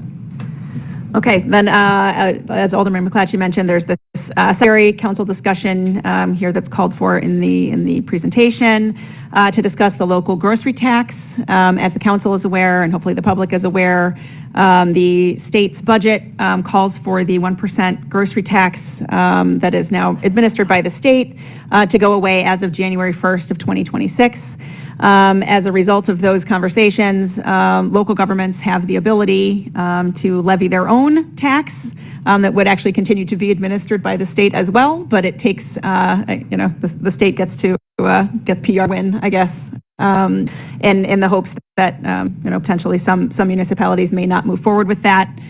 But what I will say is every municipality that I have spoken with, both home rule and non-home rule, does intend to move forward with that. And so the city council, when we discussed this previously, was interested in going ahead and adding that local grocery tax. Again, the residents will not feel a difference because it is the same 1% that they are currently paying in taxes on those grocery products. but the money would come directly to the city rather than going through the state. Any questions, comments? And just so the council is aware, we have a deadline of October 1st to get this, get an ordinance passed and get that to the state if the council opts to move forward. Alderman Glenn? Yeah, I was just, for clarification again, the adjoining towns around us, are they looking at keeping that 1% again? Yes. So again, there's a county-wide effort that's taking place where most of the municipalities are going to get together and pass this in a similar timeline, so that you know, people can't go next door and shop. Well, again, you know, nobody wants to add an extra tax, or if we could save our taxpayers a tax. However, we do need certain revenues, and knowing the recommendations would be, if not the grocery tax, something else to replace the revenue that we would lose. And at least with the grocery tax, it would be the same across the county. It's also something that you can either spend more or less as far as 1%. I would rather see it on the grocery tax than I would adding it to our levy as far as property taxes, because I don't want to add anything to our property taxes. Yeah, and if I may, Carolyn ran the numbers for us. This is somewhere around $1 million a year to the city's general fund budget. And so if the council opts not to move forward with that, then obviously we would have some reallocation to do, and that could potentially result in service cuts and other things the residents, I don't believe, would want to see. Thank you. Any other questions? Yeah, just one quick. Go ahead.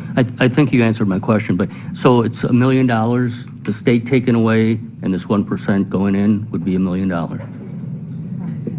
Well, so the tax currently, so everybody who goes to the grocery store right now is paying this 1% tax, but it's just going, it's basically a pass-through revenue that the state collects and then gives to us. This way, it would be a locally levied tax, but the residents pay the same amount. They would pay the same amount today that they paid yesterday. It just would be administered in a slightly different way. Okay, thanks. Alderman Graham? Yeah, but, okay. So the state would collect a 1% grocery tax. What percentage of that would we get back? We get that 1%. That's we our would 1%. get the whole 1% back? Yeah, we get 1% of sales tax, and then we get 0.75% on other items, is 0.75 as a home rule. Okay, so we would get the whole 1%. Yeah. All right, thank you. Any other questions on this? All right, go ahead. Oh, Alderman Davis, sorry. Do we think there would be a benefit if everybody else all other towns around are raising it? That if we didn't raise it, that we would increase our sales by that dramatic? Is there any? I mean, there's no predicting human behavior, I suppose. But I don't know. When's the last time you looked at the sales tax that you paid on your groceries? True. I don't know that the benefit would be significant enough for people to make their purchasing decisions in that way. But that's just me. Right, but everybody knows it's coming from the state at this point, so everybody's getting it. So it's not like, you know, I can go 3 miles down the road, 6 miles down the road, whatever it be, and, you know, save quite a bit amount of money by doing that. There's plenty of people that come from Wisconsin to McHenry, you know, because they don't have stores and shop that way too, so just a thought. Well, I'm sure you're not the only thing that. I bet you my buddy Mayor Haig over in Crystal Lake has thought about that. So, but yeah, I think the whole county is working together right now. I've talked to several mayors, and they're all looking to do it at the same time. So, we need a consensus on this as far as going ahead and bringing this forward for a 1%. Everyone good with that? Yeah. Alderman Bassey? Have we looked at other options? $1 million? Yeah, I mean that's. Yeah, we have not looked at other options to raise $1 million. Carolyn looks like she's got something to say here too. Just so everybody knows, Crystal Lake did already pass a home rule. They did that prior to this even happening. They did say they would bring it back, maybe to take it away if they could pass their own 1%. To get $1 million, we would be looking at home rule and raising it. So it would be, and then you're paying it on everything you buy except for vehicles. Okay, well, we don't want that. Alderman Davis, you good with it? Alderman McClatchy, good? As long as it's a even trade-off, I'm okay with it. Alderman Glab, you're good? Yep. Alderman Santi, good. All right. Suzanne, go ahead. All right, wonderful. Thank you for that feedback. Appreciate it. And then if you see down below here, we just have a little bit of an accounting here for the revenues that are increasing budget to budget. Property taxes, you see that going down by about $17,000 there. And then some of the other things that are anticipated to move around. Again, that franchise fees pops up over and over again. Are there any other questions on the proposed revenues for the upcoming fiscal year? Alderman Miller? So I will be the broken record and say that we have to continue to expand our revenue because we obviously are limited by what we're proposing, even with a grocery tax, that we need to stop being short-sighted and we need to look at any and all alternatives that are not property tax related. I know we had discussion earlier this year about creating a dining district and creating a dining tax, and this council elected to not pursue that. But I think creative ideas like that need to be revisited. Otherwise, we're at the end of the game here on generating new revenue. So we've got to be open to new ideas that are not the burden of our taxpayers, that are the burden of choice or election. Just like this 1%. You go and spend $100 at the grocery store, that tax is $1. If you go spend $100 on a dinner, if we had a 1% dining tax, it'd be $1. We have to look at all options. Thank you. Alderman Davis? Yeah, I still am in support of that dining tax. Again, it would be the people that can afford to go out. It's not hitting folks that are really having trouble making, their monthly payments on bills and everything like that. And also, if you look at events like this last weekend, right, that would have been substantial for the city. About 20,000. So. Agreed. Alderman Glenn? Yeah, we're talking about revenues. What I need to see in here is as far as tourism, tourist fund. Don't we have a tourist fund? We do. It's like 320,000 in it. Yeah, I mean, that will be talked about at the next meeting. It's not part of our operating funds, but we bring in about $220 in hotel motel tax a year. Thank you. Any other questions, comments? All right. All right, now on the flip side, we're going to talk about our general fund expenditures. Operating expenditures are the proposed in this proposed budget are about 2.9% higher than budget for 24-25, so year over year. The personnel costs, salaries and benefits, are going up about 4.8% in this draft budget. You can see kind of the breakdown of how that happens down below. The typical increases here are about $494,000. Then we have the parks salary increases. Just as a reminder to the city council, all minimum wage workers are now making $18 an hour as of this budget year. So you will see increases across the board there. We've got some increases to overtime, just based largely on experience. We've spent more in the past couple of years than we had anticipated, so we're moving that number up a little bit. Insurance is going up, and IMRF and those types of things. On the flip side, pension contributions are going down a little bit, and we are spending a little bit less on uniforms. So that's kind of how we get to that number. In terms of our contractual costs, we've got those budgeted to go up about 2.7%. And then supply costs are also going up 3.73%.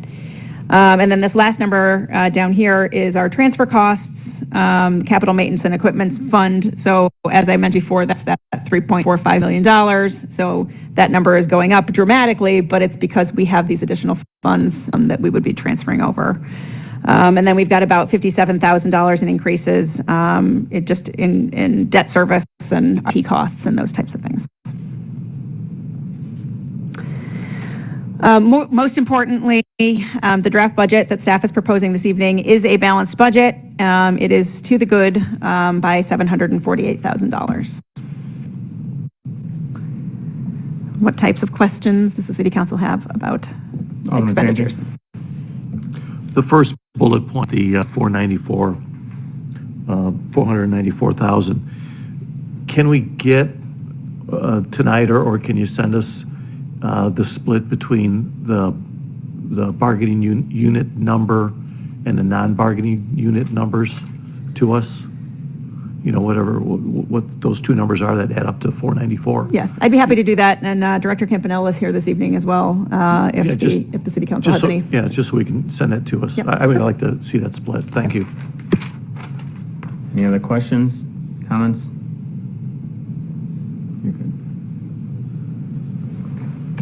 Okay. All right, and then we'll talk a little bit about what each of the operating departments has planned in this upcoming budget year.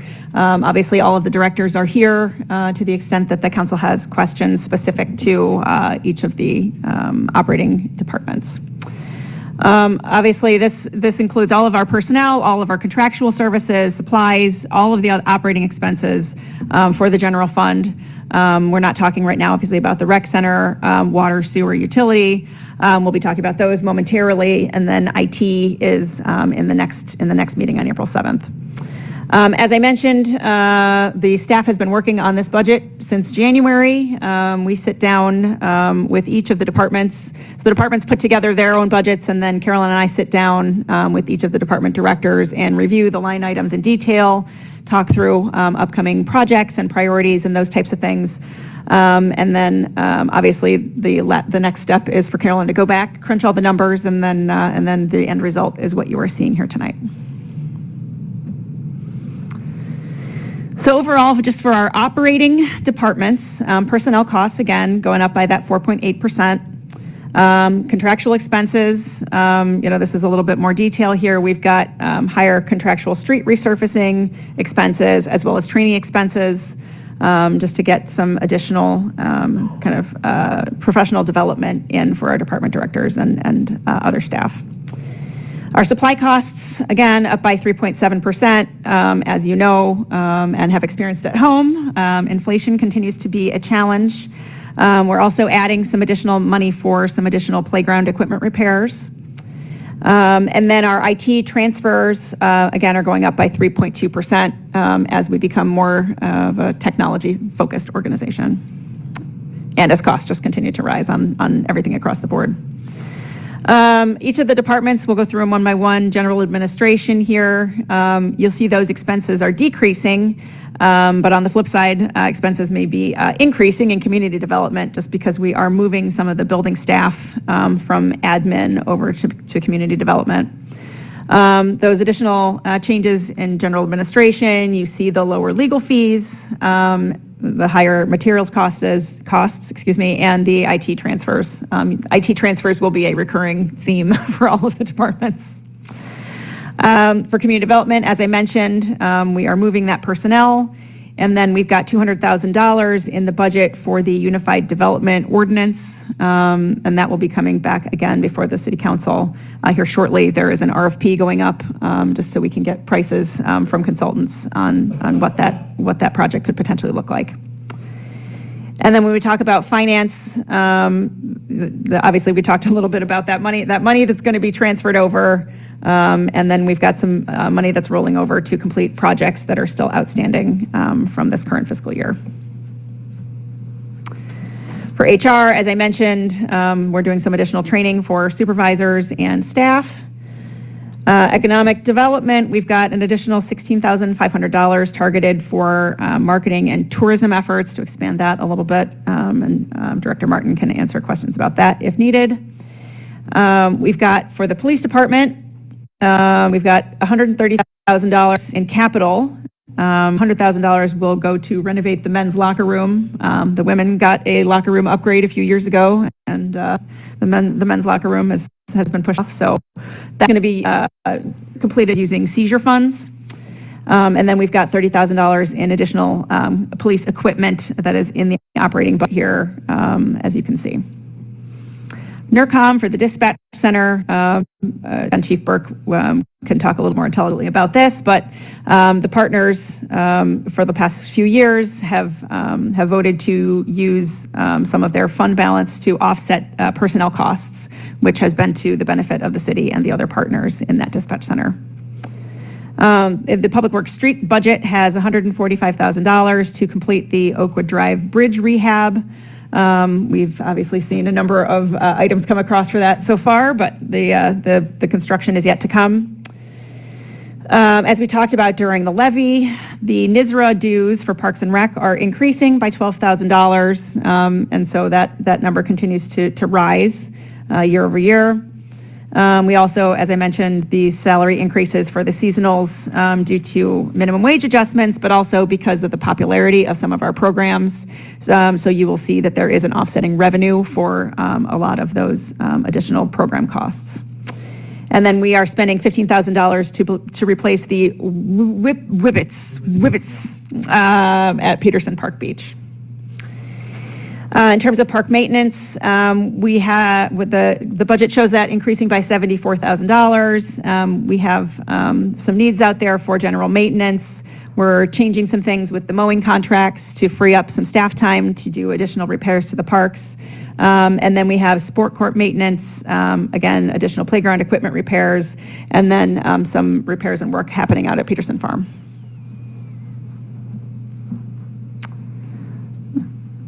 Questions?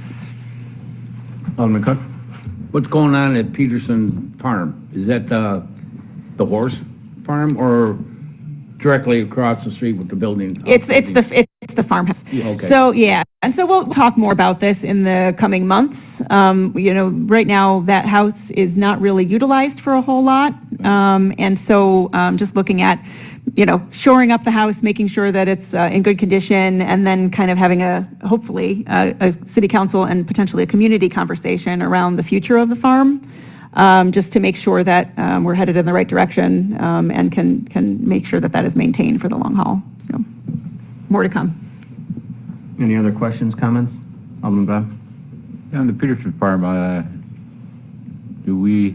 don't we have some kind of agreements that we have to uphold when we Absolutely. took it? So Yep. probably be good for council members to be updated on that as far as what that goes for. Yeah, and again, we anticipate, staff anticipates having a much broader conversation about that with the council in the coming months. Thank you. Any other questions?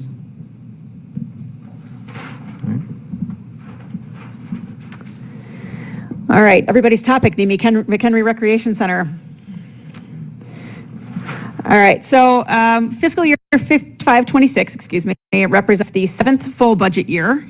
So the rec center opened in 2016 and was doing very well for a while, from what I understand, before the pandemic came along and negatively impacted membership and revenues, as we say in this bullet point here. The city's goal, as always, remains to have a rec center that can support itself with sufficient revenue for operations, debt service, future capital planning, but unfortunately that is not where we find ourselves right now. The park staff has taken some actions over the past year to try to increase those membership numbers, as well as to bring expenses down. There's a couple of examples here. And Director Hobson can speak a little bit more if needed. But the membership fees, staff looked at that and opted to make some increases in those membership fees, especially because we do have that minimum wage number that is increasing year over year. Although we're done now, so $15 an hour. So hopefully this is last year. We will see increases to that for a while. the membership is going up. Bill continues to bring those numbers forward. Those increases are happening. They're doing a lot of marketing and other things to help that along, but we're not where we need to be. Although, again, we're looking at things operationally too as well. So they've changed some of the staffing. You'll see the numbers for childcare expenses specifically came down pretty significantly, and the front desk staffing did increase, but only minimally, just because they're trying to be a little bit more creative in terms of those staffing models. One thing that you will see in the budget for this year is a full rec center assessment. So this is staff's attempt at trying to make sure that we are doing the right things and taking the right actions to set the rec center up well for the future.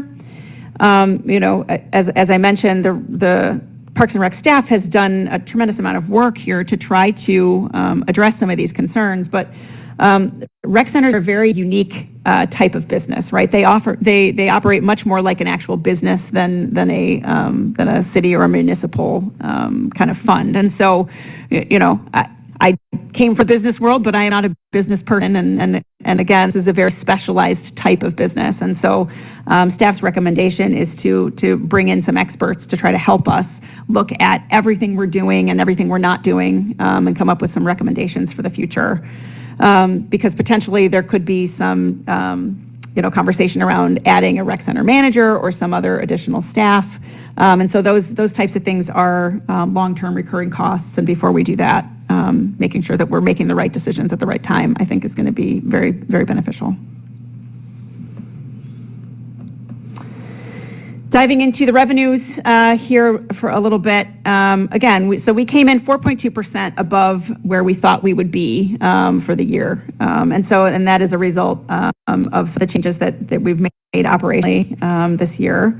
But that does include a general fund transfer in the fiscal year 24-25 of $120,000 to our operational shortfalls. That 4.2%, though, we're still going to focus on that because that is better than we thought we would be sitting right now at the end of the year. For fiscal year 25-26, the revenues are proposed to increase budget to budget by about 4.3%. But again, we are still budgeting for that general fund transfer of $120,000. So over the past few years, it's ranged, that number has ranged from $100,000 to $130,000 in general fund monies that have gone to support operations at the rec center. For 25-26, our operating expenses are proposed at $910,000, which is 7.2% higher than the current year's budget. With that said, the fund balance for the end of fiscal year 2025 is estimated to be about $170,000. So staff's draft budget includes taking $19,000 to cover a portion of the rec center assessment project that we were just discussing. So now is your time for questions. Did we not, did we not hire somebody to look at the rec center with professional opinions or council? We have not done that yet. Okay. Yeah. So Bill did go out, Director Hobson did go out and get some quotes for that work, but the numbers were coming in above where we were comfortable kind of moving forward without doing a full RFP.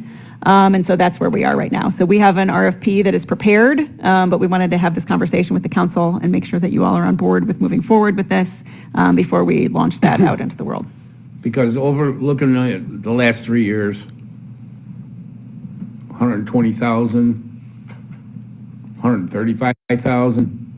We're up to like $450,000 to add to the rec center. We better get some consultation in here quick. And that was staff's opinion as well. Okay. Any other questions? Alderman Gleb?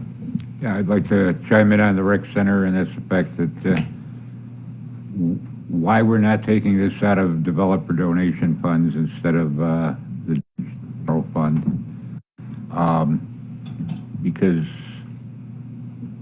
we've kind of put this trust from our residents on the rec center. I mean, the rec center originally went out for a referendum, and people didn't want to pay for a rec center. And that's when we came up with the idea of the rec center being used with developer donation funds to get started, plus a bond, and then the user fees would pay for it. And to some extent, they are paying for it now, which, all the residents, which it should be just the user fees that are paying for it. Granted, we had COVID, and that hurt as far as, but we probably should have started moving a little quicker than we have. Yes, I think we do need somebody to run the rec center, and possibly maybe not just the rec center, and something I'll bring up under all the comments tonight. But again, with the rec center, I think to some extent we do need to move forward, and we need to move a little quicker. The one thing that I don't want us to start thinking about is a joint effort with somebody else, with a private company, because we had talked about privatization way back when we were first talking about a rec center, and they just want the revenue. They always want the revenue part of it, and they could care less about the rest of it. So, to some extent, I think the ball's in our lap, and we've got to run with it, and we've got to figure out how to make it profitable. And the sooner we can get it, profitable, and we can get these bonds paid off, then maybe the sooner we can get the mayor's water park that he wants. So I'll leave it at that. Just to be clear, the water park was one of the top requests coming out of the parks master plan. So it's not just the mayor that's interested in that. Thank you. Thank you, Suzanne. All right. Any other questions, comments? And you needed direction as far as getting that $30,000. Yeah, I mean, it's included in the budget. If the budget is approved, then that will move forward. I just need to make sure that we heard concerns of that? Opinions, yeah. By council? Alderman Davis? No? I see you shaking your head to those who, Alderman Bassey? I have a meeting with Carolyn and Suzanne. Thursday. Thursday. Yeah, this Thursday. Once I have more information, I'll Okay. have an idea. Alderman McClatchy? No problem. Alderman Glenn? Problem? Alderman Santee? All right. Thank you. Go ahead. All right. Oh, Alderman Miller. So just in simple math, if we're subsidizing the rec center at $120,000, and your average annual cost is $420, which is $35 a month, which I think you went up from that, right? We're at 38 right now. 38. So I did $35 a month. We only need 285 more members to offset that subsidy. And I think, how many members did you gain this year? Roughly over the course of the year, about 100. So we're up to roughly 1,300 members at this point. It's been a slow and steady growth, which is good. It's what we hope for. I know it's not as fast as we had hoped, but slow, steady, sustained growth is a good model for us, I feel like. Yeah. And I think once we do this study, not only is the study going to tell us how to maximize our talent, it's also going to give us some guidance on programs and pricing. Because I think some of the things that we offer are fabulous, and some of the things could be fabulous. And that's going to attract more humans to the table. So I think we're close. If we didn't have a pandemic, I think we wouldn't be having to discuss about continuing to subsidize. So thank you, Bill. Okay, any other questions? All right, go ahead. Okay, moving on to our water and sewer fund. As a reminder for the City Council, this is an enterprise type fund. So essentially similar to, as I mentioned with the Renner, you want to make sure that your revenues are there to fund your expenditures, right? And that it operates kind of as its own business type fund. So the water and sewer fund includes the water division, the wastewater division, and the utility maintenance division, as well as any capital that would be required for the water and sewer functions. Revenues are derived directly from water and sewer sales, base charges, connection fees, and service penalties, right? So ultimately what that means is the more water people use, the more revenues we have coming in. On an annual basis, we look at our water and sewer rates just based on what our operational costs are. And as we discussed earlier, and we'll discuss now, year to year, the water and sewer rates may be adjusted as needed.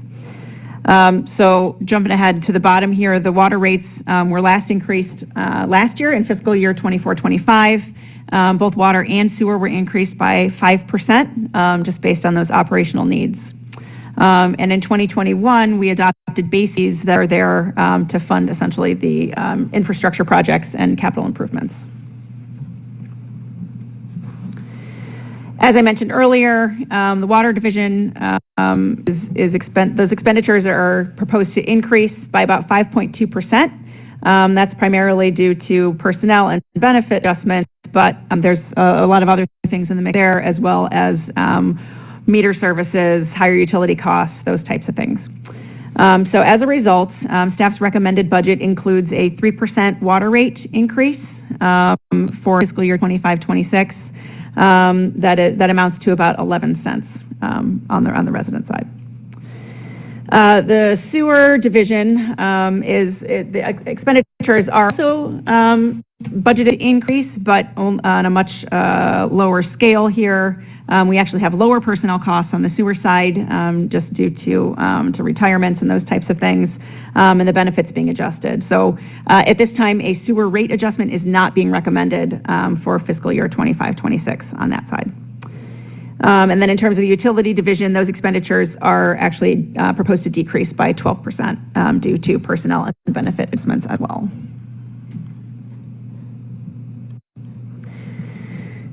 When we talk about capital for water and sewer, again, we have our base fees that are intended to fund those capital needs.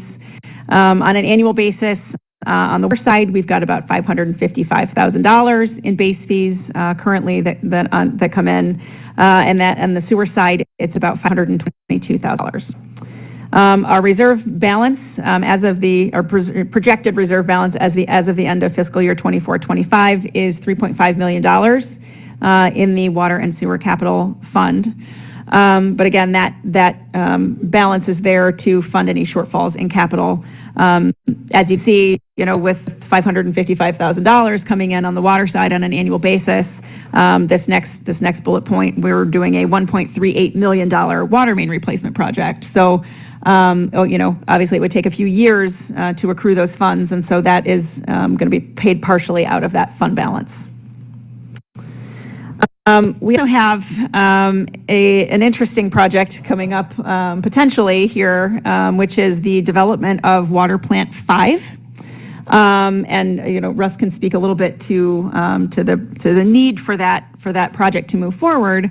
But we do have capital development fees that have been collected over the past few years, and those are intended to be used for system expansion. And so this is exactly the type of project that those funds are designated for. And then we have nothing in terms of sewer capital projects. So I think that's, there we go. No. Any other questions regarding water and sewer? Alderman Miller? The 11 cents increase, is that per 1,000 gallons? Yeah. Yes. Okay. And not that you guys are the experts, maybe Russ is, what's the average bill? How many gallons of consumption for the average household? I would say on an average. Oh, right. I'm so sorry. Average. No, that's okay. How many children live in the house, and are they teenagers? I would say you're probably around 3,000 to 4,000 gallons per month. Now we bill bi-monthly, so obviously, let's call it 7,000 to 8,000 gallons per billing cycle is probably pretty close to average. So this would be the difference of about 88 cents on a bill. Sure. I mean, yeah, we're less than $1 on the average bill. There's that dollar again. That's $1, so that's the singles going out. Okay. So I must be using 7,000 because Carolyn calls me and says my water bill is really high. So is mine. Do you get calls too?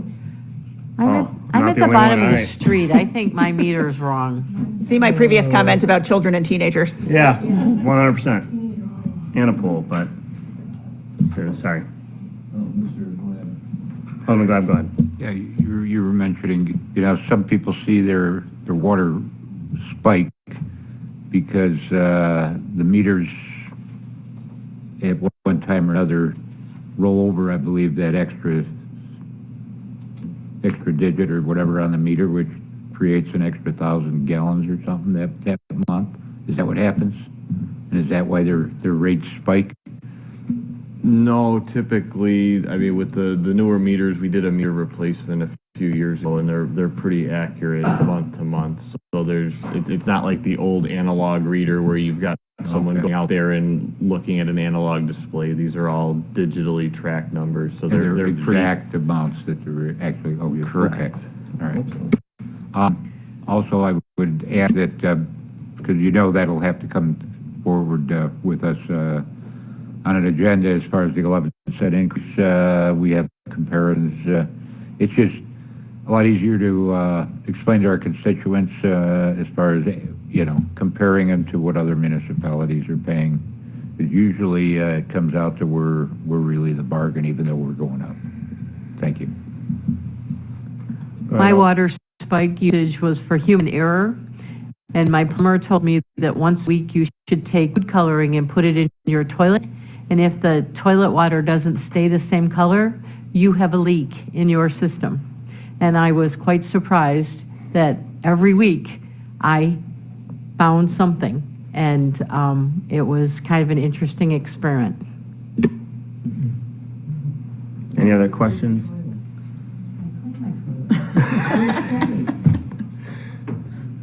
Any other questions, comments? All right. Okay, we've talked a little bit about water and sewer capital. Now we're going to dive into our general fund capital program. The capital investment program for fiscal year 25-26 is budgeted to be over $5.5 million, which includes $3.7 million to fund the city's road program. This does not include, as mentioned before, the water and sewer capital or additional capital projects that we'll talk about on April 7th, which involve anything that's happening on the IT side with our developer donations or with funds. Changes for funding to how the city funds its capital plan were made back in 2023 when we moved to a community investment plan model. And the way that these are funded are kind of laid out below. If the City Council recalls, at that time, the utility taxes on ComEd and NICOR were created. So right now, as of the fiscal year 25-26 budget, the ComEd tax is bringing in upwards of $1 million a year, and those funds are targeted for capital asset maintenance and replacement projects. So replacement or maintenance on existing assets. And then the NICOR tax is estimated currently at about $355,000, and those monies are targeted for new projects. So as of right now, we do not have anything that is targeted to be funded by that NICOR money. So we do have a balance that's building up a little bit, so that if there's a larger project in the future, we'll be able to fund that potentially. We have the old fund was called Capital Improvements Equipment Funds. Once the projects that are currently in those funds are completed, those funds will go away.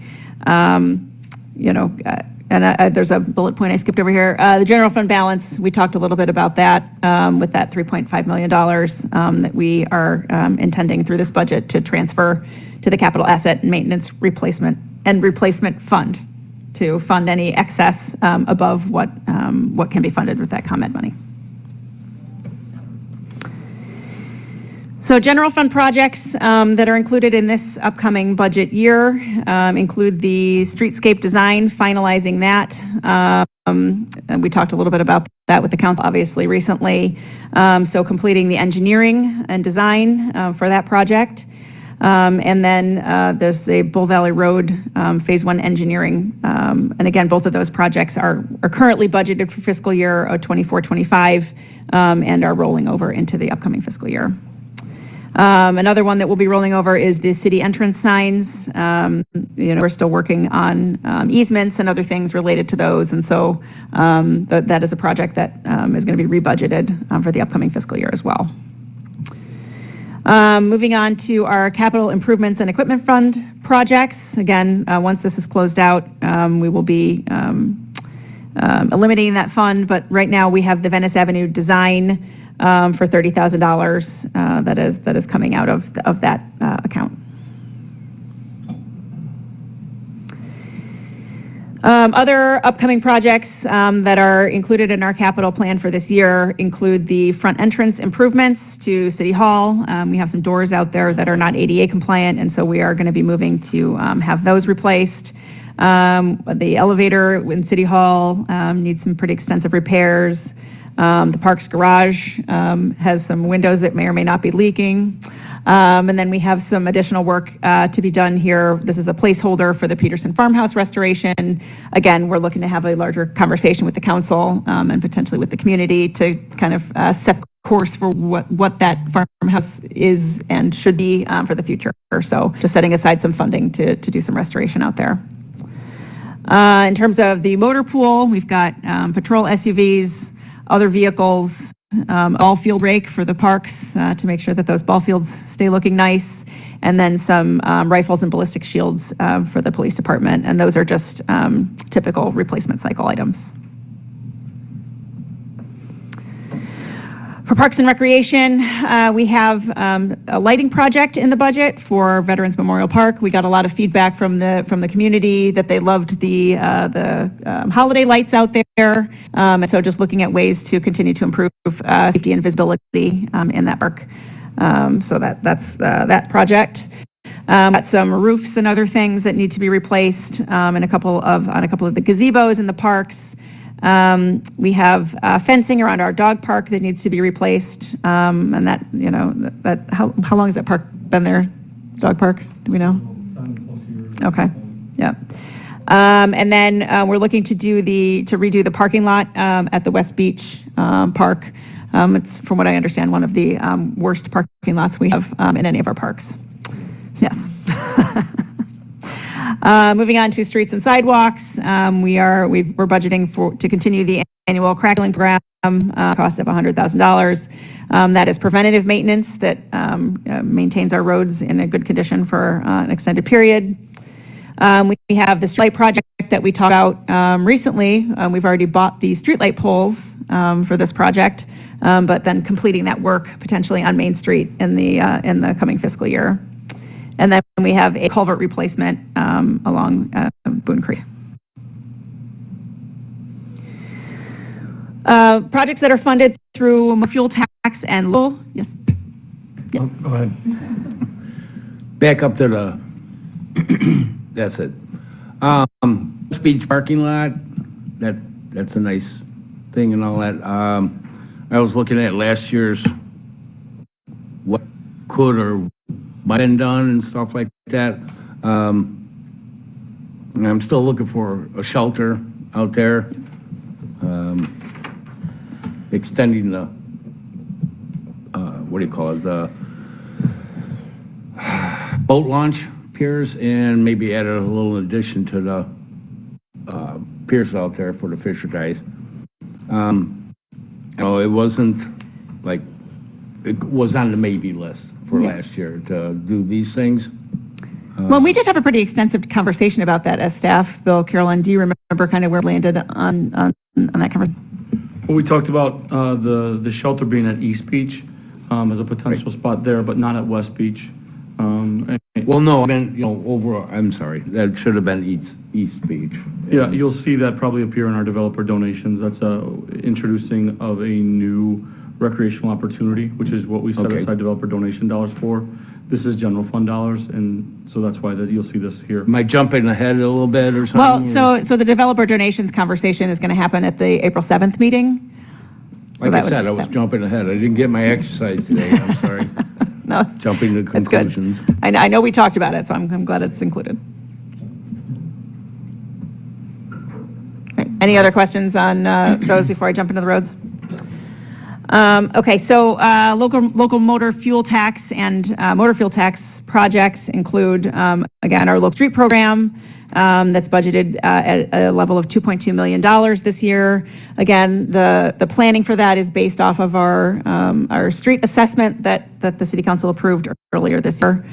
And then we have kind of a list of items here that are going to be funded. Green Street STP, we've got Bull Valley Road, construction on Venice Avenue.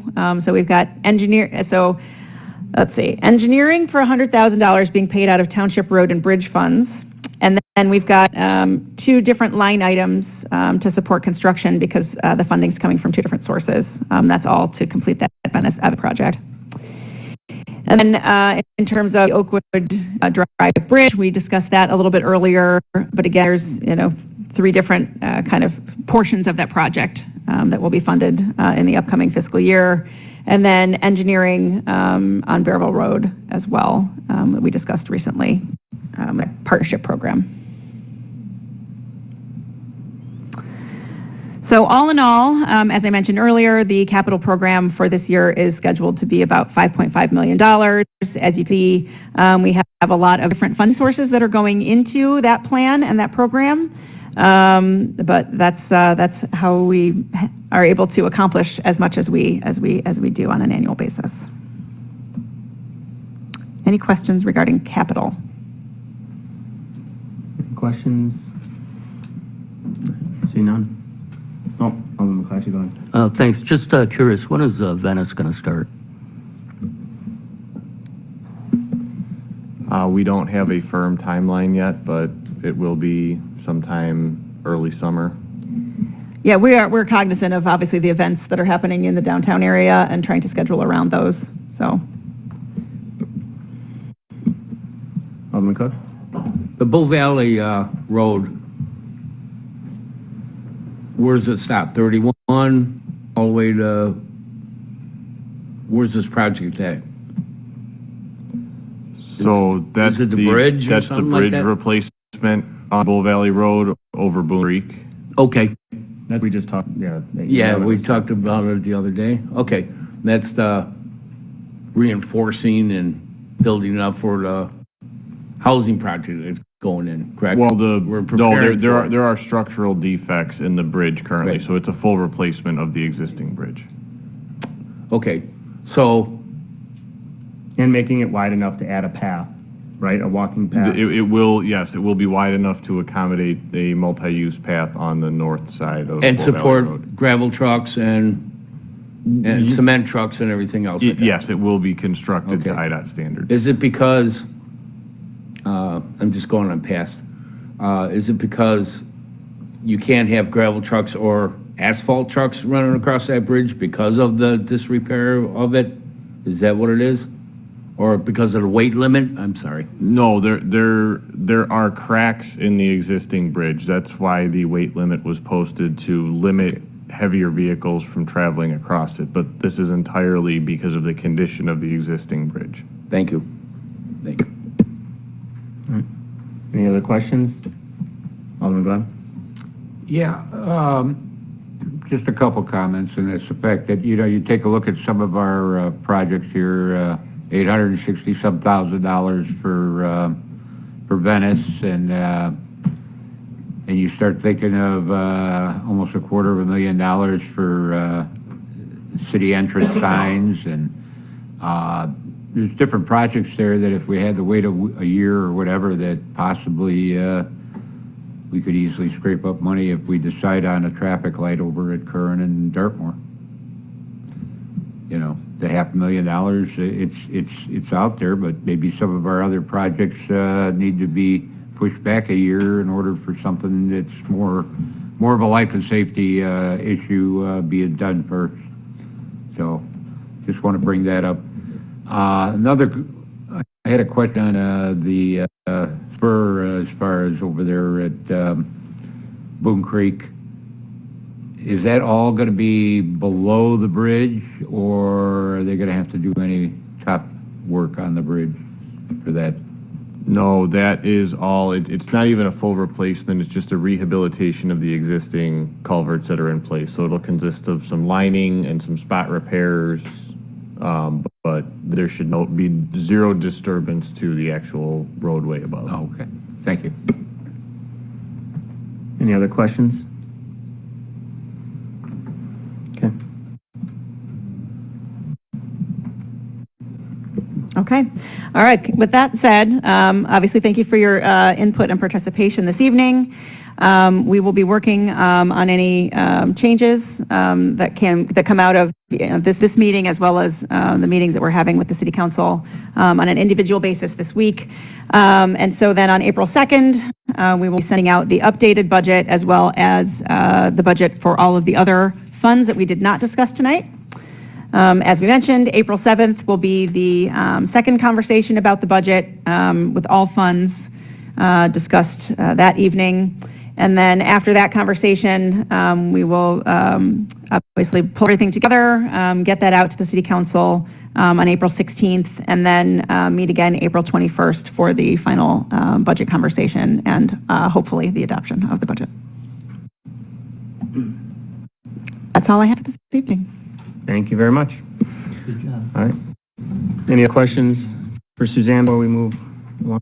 I would like to say thank you much to the staff, and especially Director Lynch for her hard work on this. We've all got a lot of priorities, and especially over the past few months, things have been a little bit difficult for some of us, but again, we appreciate all of the work that people are putting in, and hopefully it's a good end product that the staff and the City Council can all be proud of.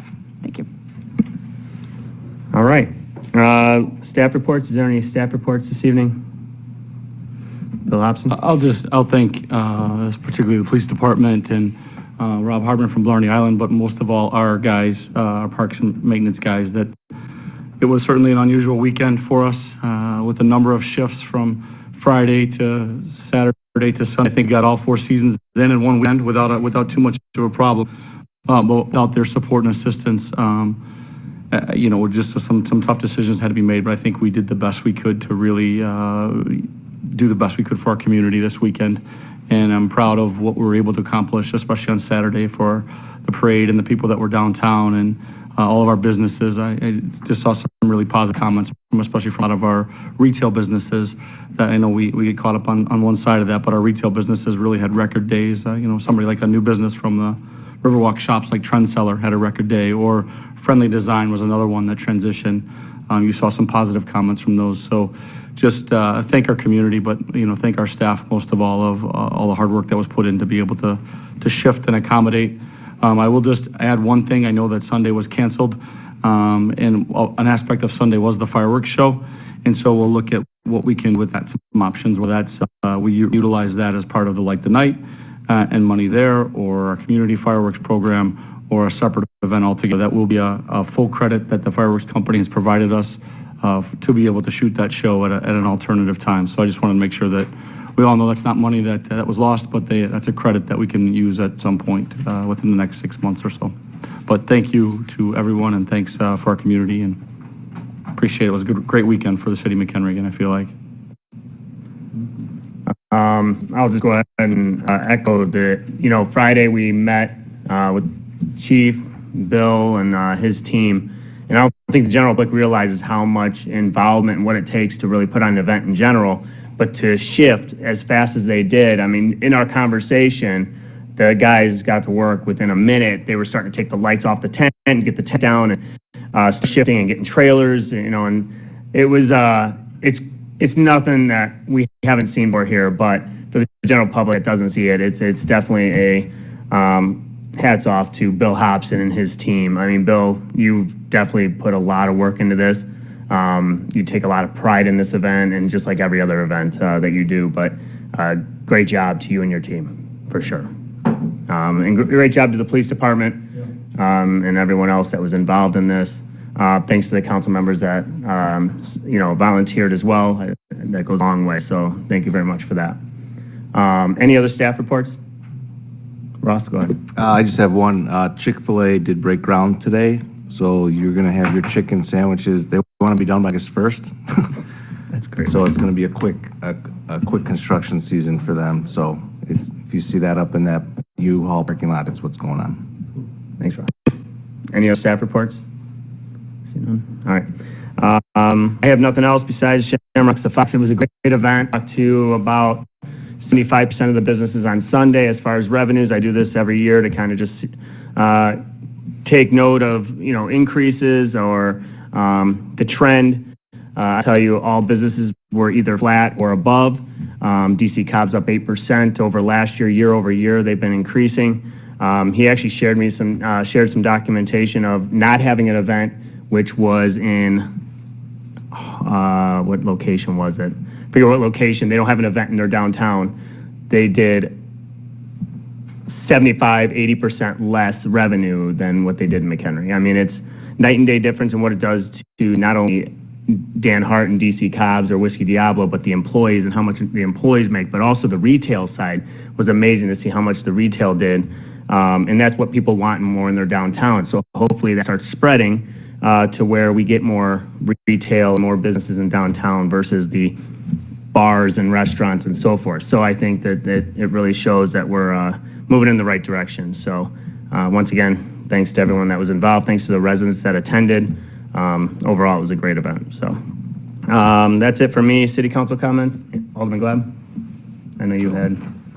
Yeah, I was just going to bring up the fact that with the event, there's some of the businesses that kind of overextended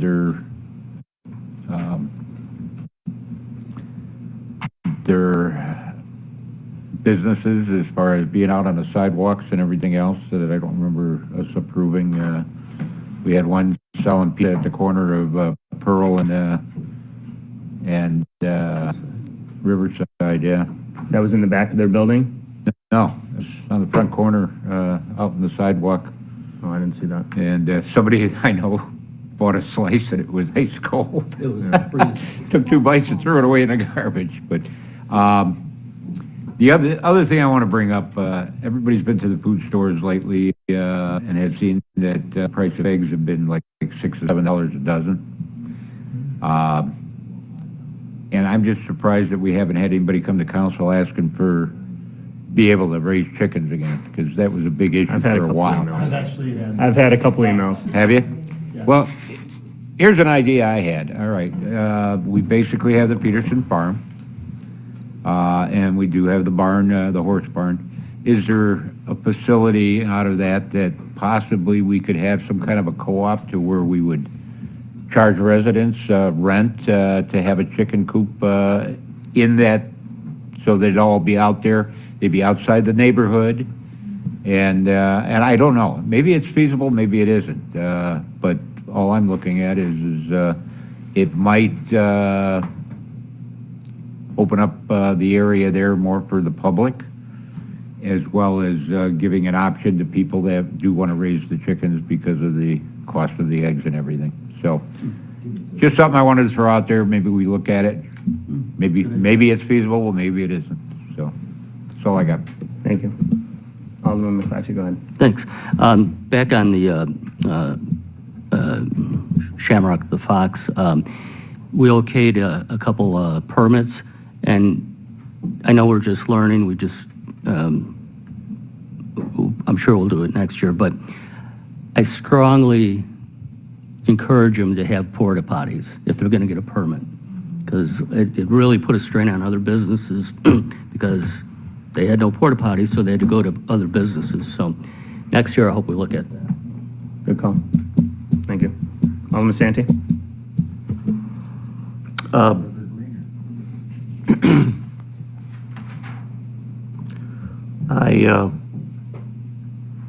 I hear what Director Hobson said and what the mayor said in regards to Shamrock the Fox. I volunteered Friday night and a little bit on Saturday, and I just got to say it was nothing smaller than just a huge gut punch when you find out, I don't know, 3 or 4 hours prior to everything starting up, that we had to move that. And,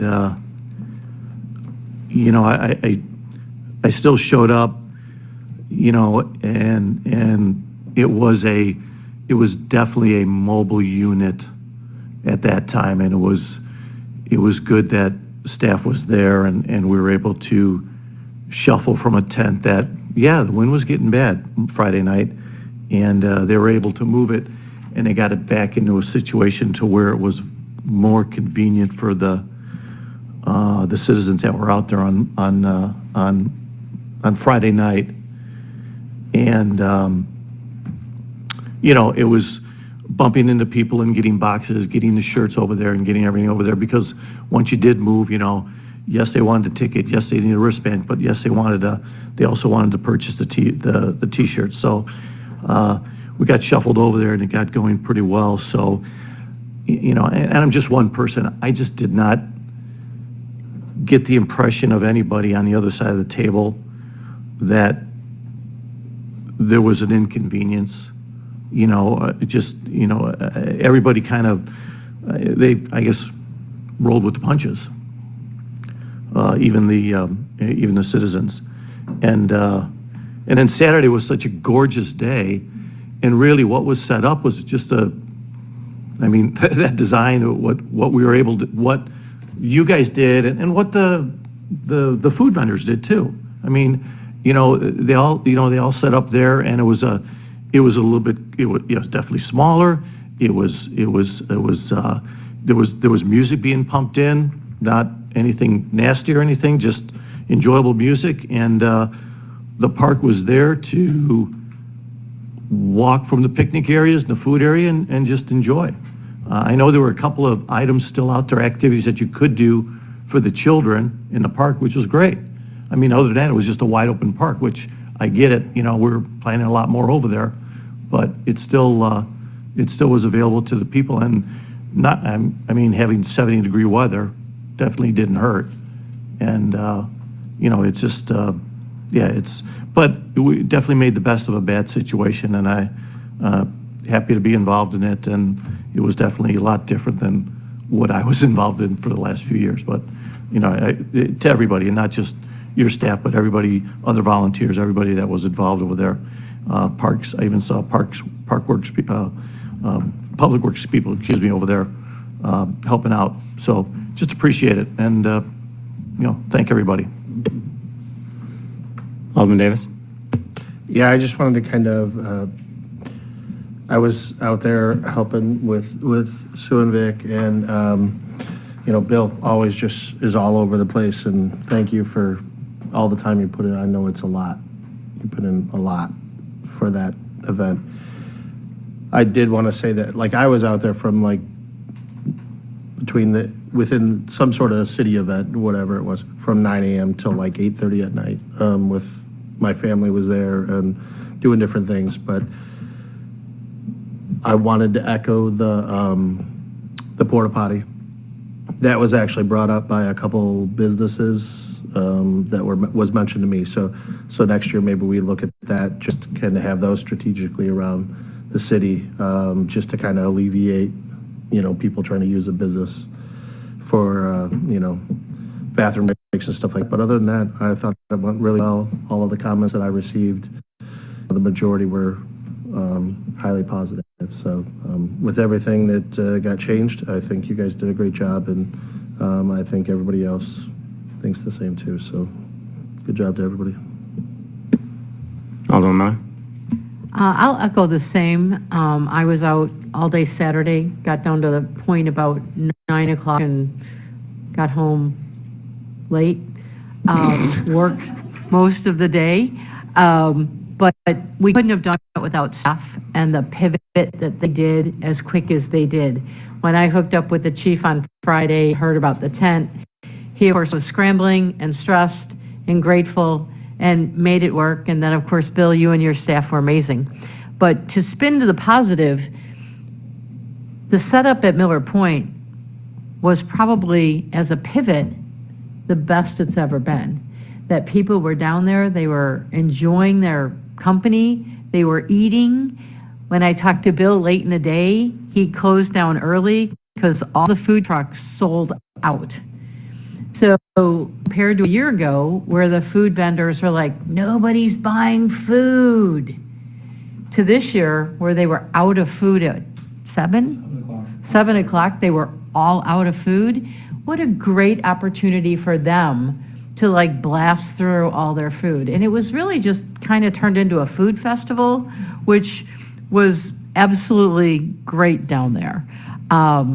I wandered through town after I left the Point and just sort of sampled and surveyed people and said, how'd you feel with all the changes? And they're like, oh my God, this is great. And then of course I'm a social media magnet. What I'm taking from all that feedback, and I talked to Bill earlier today, is that people want to see more events like that. And I know that we do a lot already, but things like bringing more Fiesta Days events back to downtown. I had a couple people mention the dining under the stars, that they were like, oh, we saw that tent out there last fall and we didn't know about it, and is there going to be more of those events? And people want to enjoy what we've already created. And I called Wayne and I said, how many people are down here? It's like 10 deep on the sidewalks, and he's like 15,000, and I'm like, holy crap, that's a lot of people in a day. We made a lot of people happy. So thank you to our Parks Department. Thank you to our Police Department. Your report was awesome, that we really didn't have a big problem anywhere, unless you were like just sheltering us in our report. But I think it was for a pivot plan B. I think we had a great event. Thank you all. Alderman Davis. Well, I'll take it offline, sorry. Okay. Yeah, I know it's been a long meeting. Alderman Santi. Yeah, real quick, attach to those permits next year, I know it's a year away, but, or even other events, but maybe attach that they have to supply their own porta potties. Because I know some restaurants had their own, correct? We as a city provided porta potties on each street, like in the Green Street parking lot. I think we had 4 or 6 there. We had a bunch on another, probably a 4 on a bank of 4 on Riverside Drive. We tried to spread some out throughout around town, the best spots that we could. So there's from a city point of view, supporting the event, we did that. But I know like Foxhole for their event, I believe they had portable toilets. I didn't make it far from either the parade to the event grounds. That's about it. So I don't get to see much of the event. So I guess you probably guys would know a little better than me. But I know that we, from a city point of view, put portable toilets around all around town to help out and assist with the event. And I don't think you'll ever have enough, to be honest with you. I mean, you talk about rise up, the numbers for 10,000 people is 200 restrooms. So, I mean, putting 200 restrooms throughout the entire downtown to be able to really accommodate every person is very difficult, but definitely could add several others. And also on the permits, if they're getting a permit at a different site, for sure, they should have that. So that's a good call. All right. Anything else? Motion to adjourn. Alderman McClatchy? Motion to adjourn. Second. Alderman Santi? Second. Clerk, please call the roll. Alderman McClatchy? Alderman Santi? Yes. Alderman Glab? Yes. Alderwoman Bassey? Yes. Alderman Davis? Yes. Alderman Cook? Yes. Alderwoman Miller? Yes.